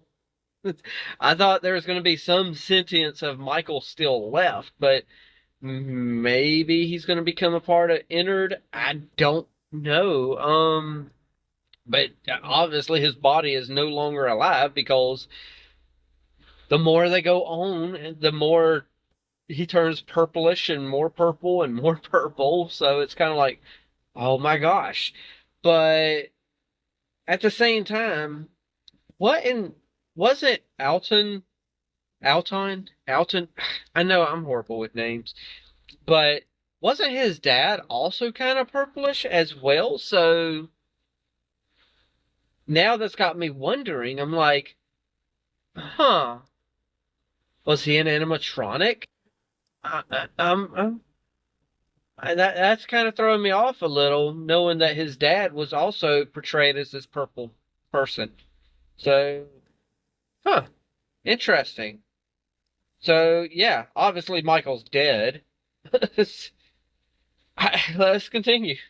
Leonard ejected itself from Michael. But because the scooper was also a remnant injector, when Michael Afton was scooped, he was also injected with remnant. The remnant made it so even after Ennard was gone, he was still able to survive. With Michael now back in full control of his body, he had a new mission. Although he did, one way or another, successfully free his sister from the underground facility, he also learned about all of his father's terrible misdeeds. His loyalty to his father turned to disgust. It was time for him to end all of this. Father, it's me, Michael. I did it. I found it. It was right where you said it would be. They were all there. They didn't recognize me at first, but then they thought I was you. And I found her. I put her back together, just like you asked me to. She's free now. But something is wrong with me. I should be dead, but I'm not. I've been living in shadows. There is only one thing left for me to do now. I'm going to come find you. I'm going to come find you. Michael would spend years searching for his father with no luck, until a new ad in the local newspaper caught his attention. Someone decided to open something called Fazbear's Fright, the horror attraction. Pause. Okay, so...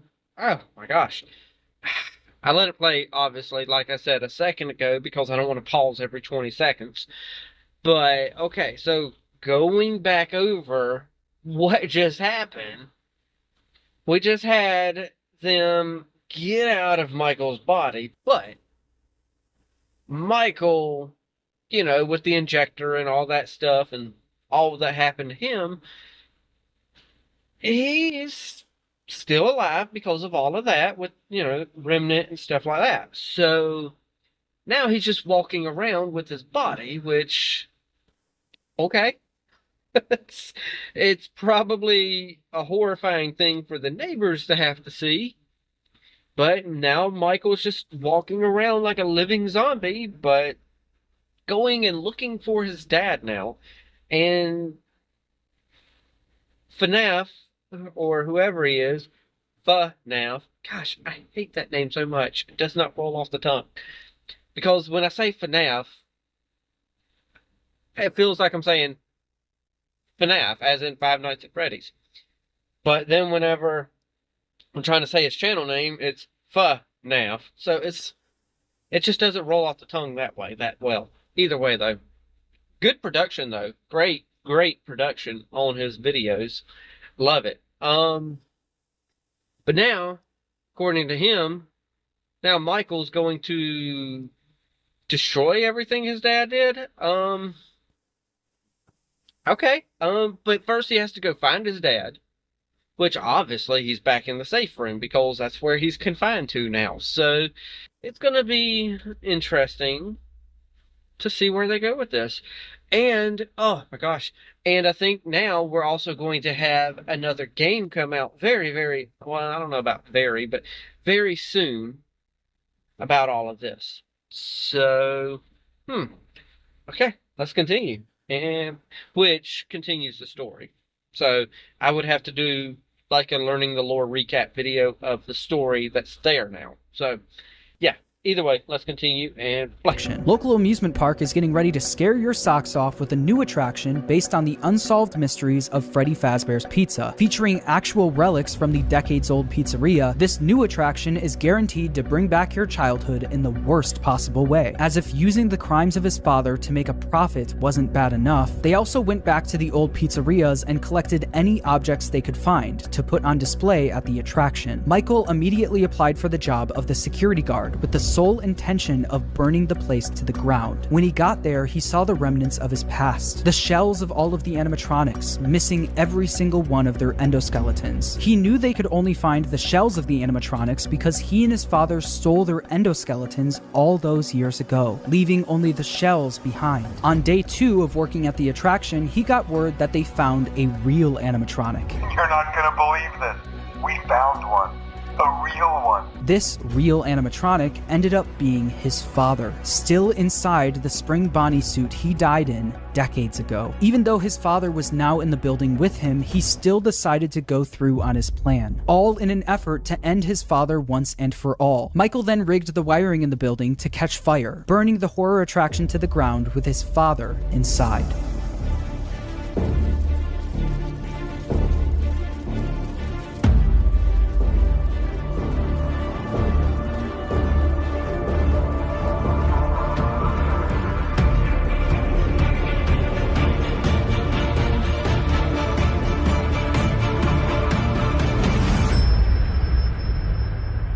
The local newspaper would write about the fire, saying a new local attraction based on an ancient pizzeria chain burned down overnight. Authorities have not ruled out foul play, but at the moment it seems to have been caused by faulty wiring. Although the fire destroyed most of everything in the building, William, miraculously, was able to survive. Pause. Okay, so before I go too much further, now we're getting William over here with it.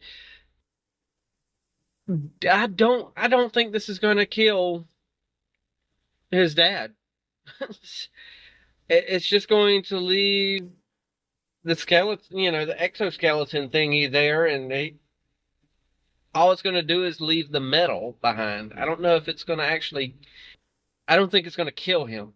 So I know that was a short little comments on it, but yeah, I don't know what starting the fire actually did. So yeah, let's continue and find out about what he's going to say about William.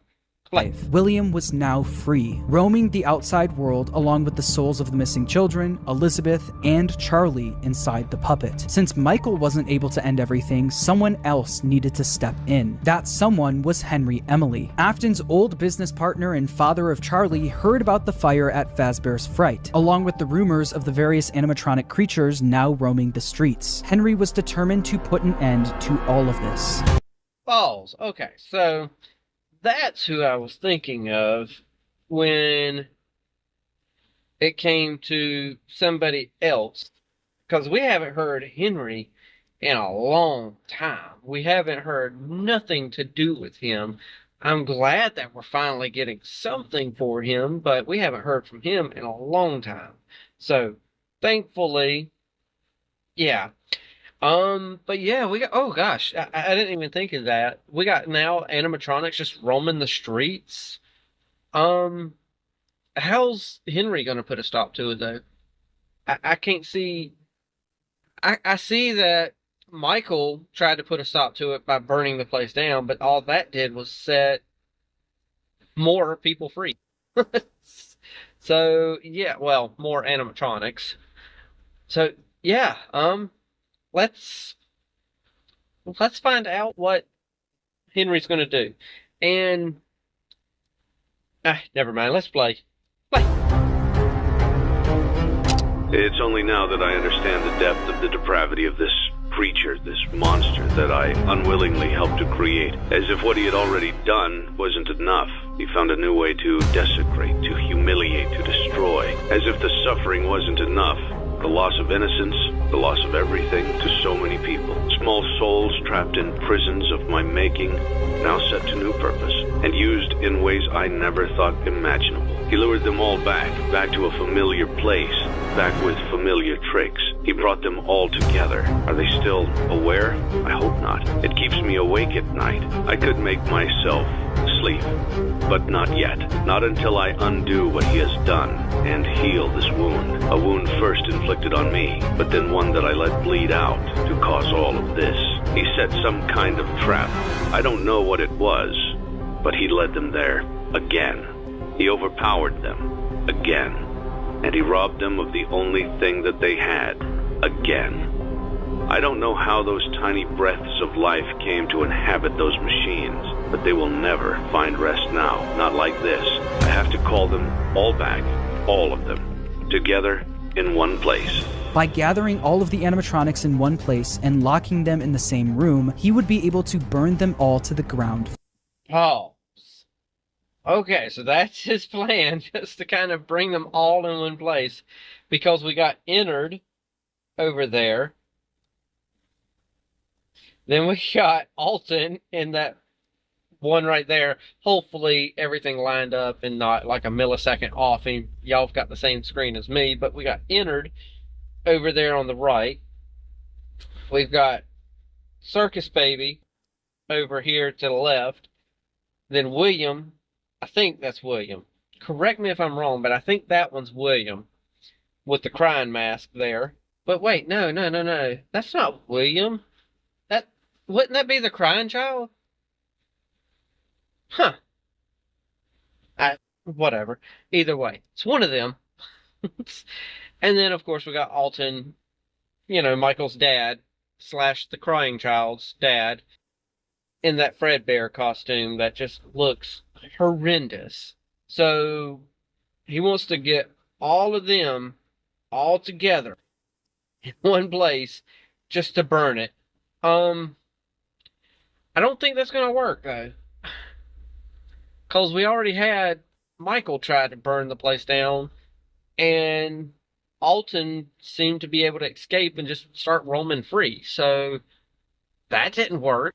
So, unless you got them down in the basement area where he did his little, he's got all that area down there in his little secret bunker, area where it's just a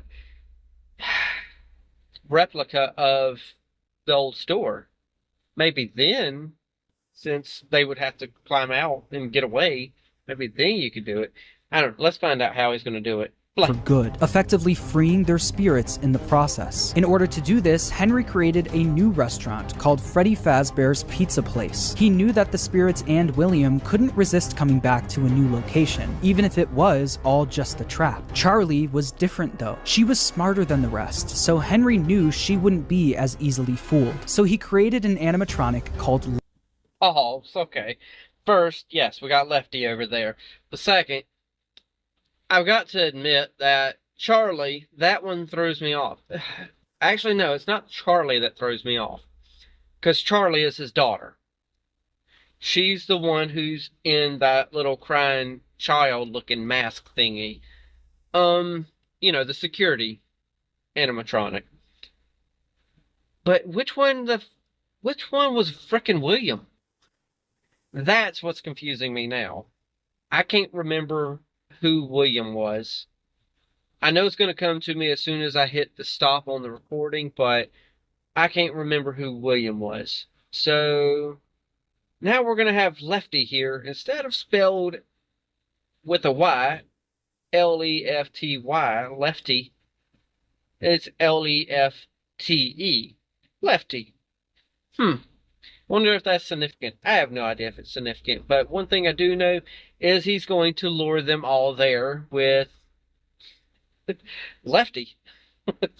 Lefty, standing for lure, encapsulate, fuse, transport, and extract, specifically to capture the puppet and bring it to the pizzeria. While trying to find someone that would help him carry out his plan, one person showed up for the job, a person who was also determined to finally end all of this, Michael Afton. Day after day, the animatronics roaming the streets would show up in the alleyway next to the pizzeria. Baby, aka... Pause, okay. I know I'm pausing a lot in between here, but now William, he's the one that I'm referring to as Afton. Holy crap. When that was his last name the whole flipping time. I don't know what I was thinking when I'm calling him Afton. Oh my gosh. So Michael's last name is... If they wouldn't have said Michael Afton just then, I wouldn't have realized that, wait a second, that's his last name, and I've been referring to his dad as Afton. Oh my gosh. Oh well. William Afton. So William was Michael's dad. Holy crap. Now I'm not confused. I don't know what happened there, but got confused, but now my brain's halfway screwed back on. So, yeah. Let's continue this, and yes, we got Circus Baby here, and Elizabeth, the souls of the missing children and the crying child, now appearing as Molten Freddy, Charlie and Lefty, and his father, William, all showed up in the back alley. Michael would then collect each animatronic and throw them into a facility under the pizzeria, designed to be a maze with no exit, where the animatronics would roam around without even knowing they're trapped, until the end of the week, where they would all be burned to the ground. With all of the souls, including William himself, now in one place, Henry's plan was in motion. As far as Elizabeth and William were concerned, this was a good thing. All of this remnant now in one place was all that they wanted, until Henry stepped in. You played right into our hands. Did you really think that this job just fell out of the sky for you? No, this was a gift for us. You gathered them all together in one place, just like he asked you to. All of those little souls in one place. Just for us. A gift. Now we can do what we were created to do and be complete. I will make you proud, Daddy. Watch. Listen. And be full. Connection terminated. I'm sorry to interrupt you, Elizabeth, if you still even remember that name. But I'm afraid you've been misinformed. You are not here to receive a gift. Nor have you been called here by the individual you assume, although you have indeed been called. You have all been called here, into a labyrinth of sounds and smells, misdirection, and misfortune. A labyrinth with no exit, a maze with no prize. You don't even realize that you are trapped. Your lust for blood has driven you in endless circles, chasing the cries of children in some unseen chamber, always seeming so near, yet somehow out of reach. But you will never find them. None of you will. This is where your story ends. And to you, my brave volunteer, who somehow found this job listing not intended for you. Although there was a way out planned for you, I have a feeling that's not what you want. I have a feeling that you are right where you want to be. I am remaining as well. I am nearby. This place will not be remembered, and the memory of everything that started this can finally begin to fade away, as the agony of every tragedy should.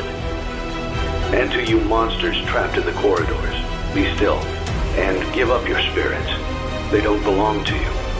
For most of you, I believe there is peace, and perhaps more, waiting for you after the smoke clears. Although for one of you, the darkest pit of hell has opened to swallow you whole. So don't keep the devil waiting, old friend. My daughter, if you can hear me, I knew you would return as well. It's in your nature to protect the innocent. I'm sorry that on that day, the day you were shut out and left to die, no one was there to lift you up into their arms, the way you lifted others into yours.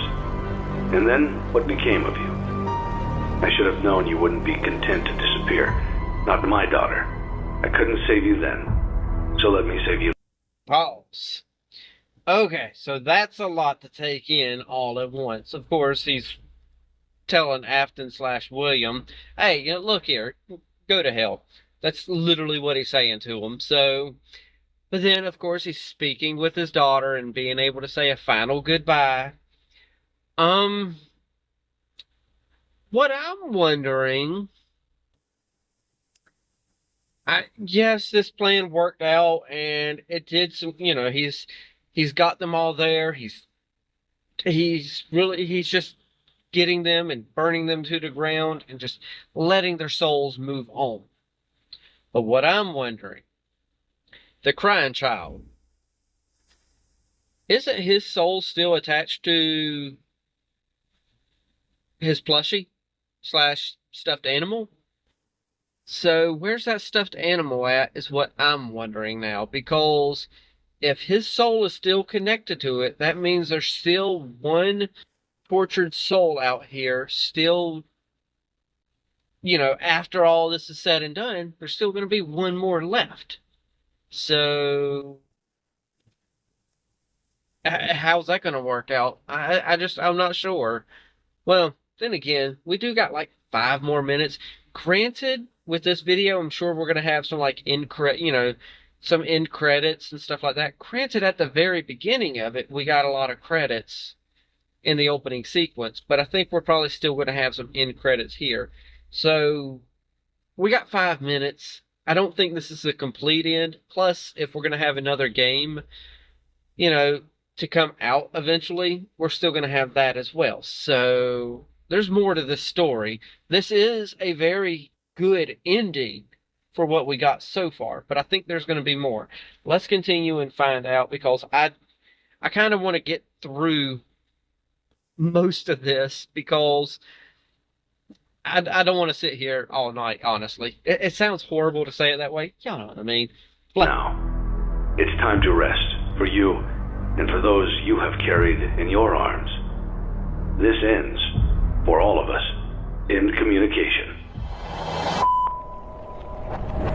Henry putting fire to the animatronics may have freed the spirits from the metal of the robots, but some of them still needed help actually moving on into the afterlife. This help would come from Charlie. She helped guide the spirits into the robots. Now she would help them move on. In the world of Five Nights at Freddy's, the way a spirit can move on is by them being put into a happy memory. The memory Charlie chose actually comes from the crying child and the day he got bit. Piece by piece, Charlie put that terrible, shattered memory back together. But this time, she would change it into a happy memory. Instead of the crying child getting bit on his birthday, Charlie changed it so that all of the missing kids and Charlie would celebrate him, giving him a giant birthday cake. By changing that terrible memory into a happy one and attaching all of the spirits to it, they were able to successfully pass into the afterlife.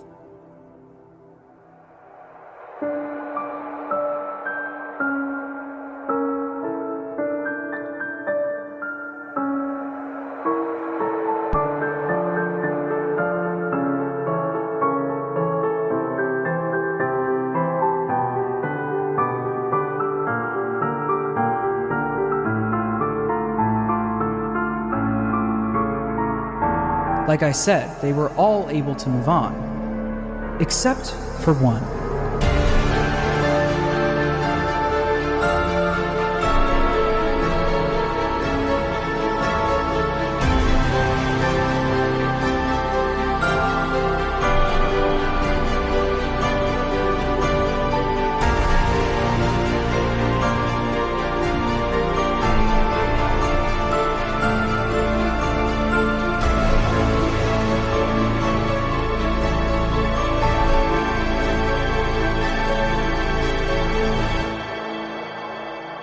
Cassidy, the most vengeful spirit of them all, wasn't done yet. He decided to attach his soul to William's, making sure that William was unable. Oh my gosh. Okay, they got their revenge. Oh goodness. Yes. They are getting their revenge. Alton, I have no idea how I started calling William Alton. I think it was, yeah, there was something on the last video. There was something that made me think of him as Alton instead of William. I don't know what I was thinking. Either way, though, William, Alton, last name, it works nonetheless. Y'all know who I mean. But yeah, Cassidy, he's definitely getting his revenge. He's attached himself now to William, to where William can't move on. Granted, wherever William moves on to, it's just going to be moving on to hell. So this kind of works for, William instead, because, yeah, because now he doesn't have to go to hell. He just stays here. But that means that now, the most vengeful of the souls who could not move on is staying here and getting more vengeance, which means I think William gets what he deserves. I don't feel bad for him. But what about Michael? Did he die? I don't know. Was Michael able to move on too? I mean, or is he still kind of a zombie? I don't know. Either way, getting their revenge, and that's pretty awesome. So that leaves, well, we're not completely done with the story yet. So I'll give some afterthoughts and find out, after we're done watching this. to move on. By attaching his spirit to Williams, he was able to trap Afton in an endless loop of death. He made Afton relive every one of his terrible misdeeds. The fear experiments, his underground bunker, and the pizzeria where Cassidy was killed. Afton experienced all of this while being attacked and killed over and over again by all of the animatronics from his past. Every time an animatronic would attack him, Cassidy would be there, reminding him that the suffering will never end. We've only just begun. I will never let you leave. I will never let you rest. He tried to release you.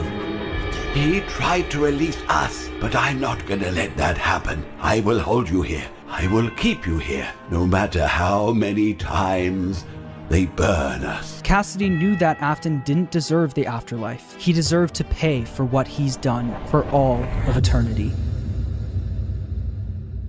But if you keep up with the franchise, you know that that's not the end of the story. Like I said at the beginning of the video, making a FNAF timeline is not easy, no matter what anyone says. In broad strokes, you can explain the basic plot, but once you get down to the motivations and the why of everything, you have to start filling in the blanks yourself. Some people who've helped me fill in the blanks that I'd like to shout out are Right Host for his theory about Cassidy being springlocked in Golden Freddy. I think that makes a lot of sense and is really satisfying for the narrative. Also, I'd like to shout out MattPat for his theory about Midnight Motorist. After trying to figure that minigame out for years, I think your explanation makes the most sense. It's important for me to say that no one except for Scott Cawthon himself knows the exact story he was trying to tell, so please make sure to watch other people's timelines as well and come to your own conclusion on everything. And when the time is right, I'll be back to tackle the newer games in this franchise. Until then, make sure to subscribe, and thanks for watching.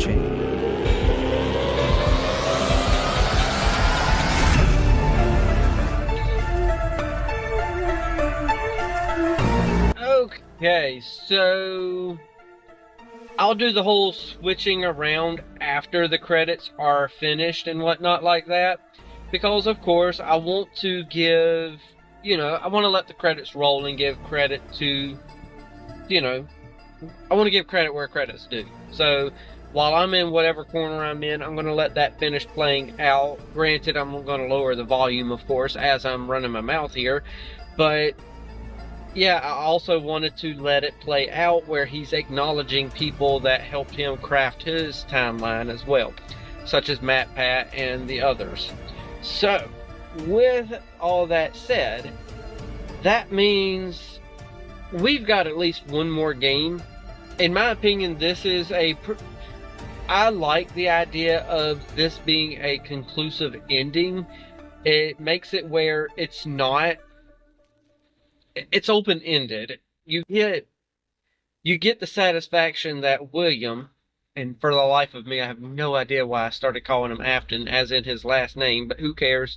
Y'all know who I was talking about. This is my first go-through of the whole Five Nights at Freddy series, so I'm allowed a couple mistakes. So yeah, nonetheless though, yes,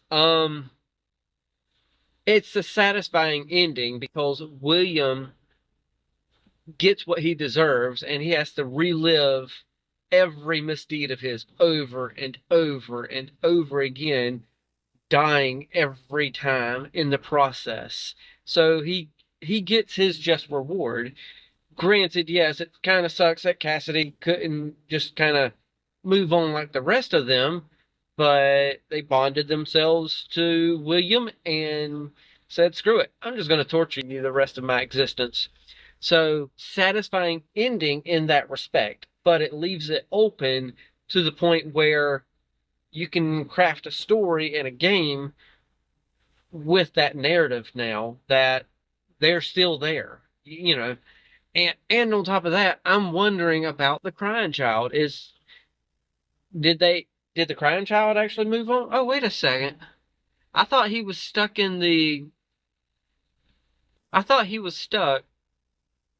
within his little Fredbear plushie or stuffed animal. I thought he was stuck in that. Was he stuck in one of the animatronics? Was he stuck with... No, he wasn't stuck with Elizabeth. She was able to move on. I don't know. they're going to be able to craft it some way to where they can continue to tell the story, because let's be real, there's too much money within the franchise for it to just end. So they got to have something. Well, then again, they could just keep on making movies and, you know, they continue making money that way. So, as to what I was saying, though, it does leave it open-ended to where they can craft something there. But at the same time, if this is where the story would end, still satisfying, because Henry was able to say goodbye to his daughter. He was able to, in his own head,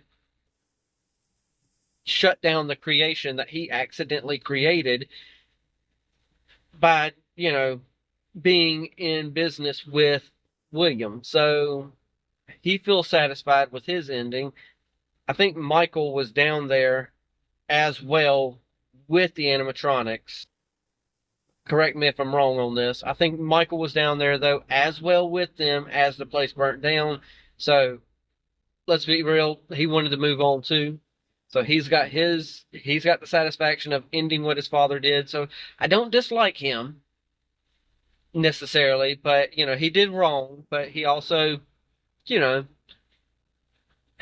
he was a prick of a child towards his brother, but sometimes siblings can be kind of cruel to each other, and I think he felt bad after what happened to his brother. So I kind of feel bad for Michael still in that situation, because he then finds out what happened to his sister, and Michael's been through it. Let's just be honest. So yeah, okay. The only thing that confuses me is the crying child, I think. I'm not 100% sure about him. So yeah, okay. So anything that I missed, by all means, leave a comment. And I don't know where I'm going to go with FNAF from here, but I do know that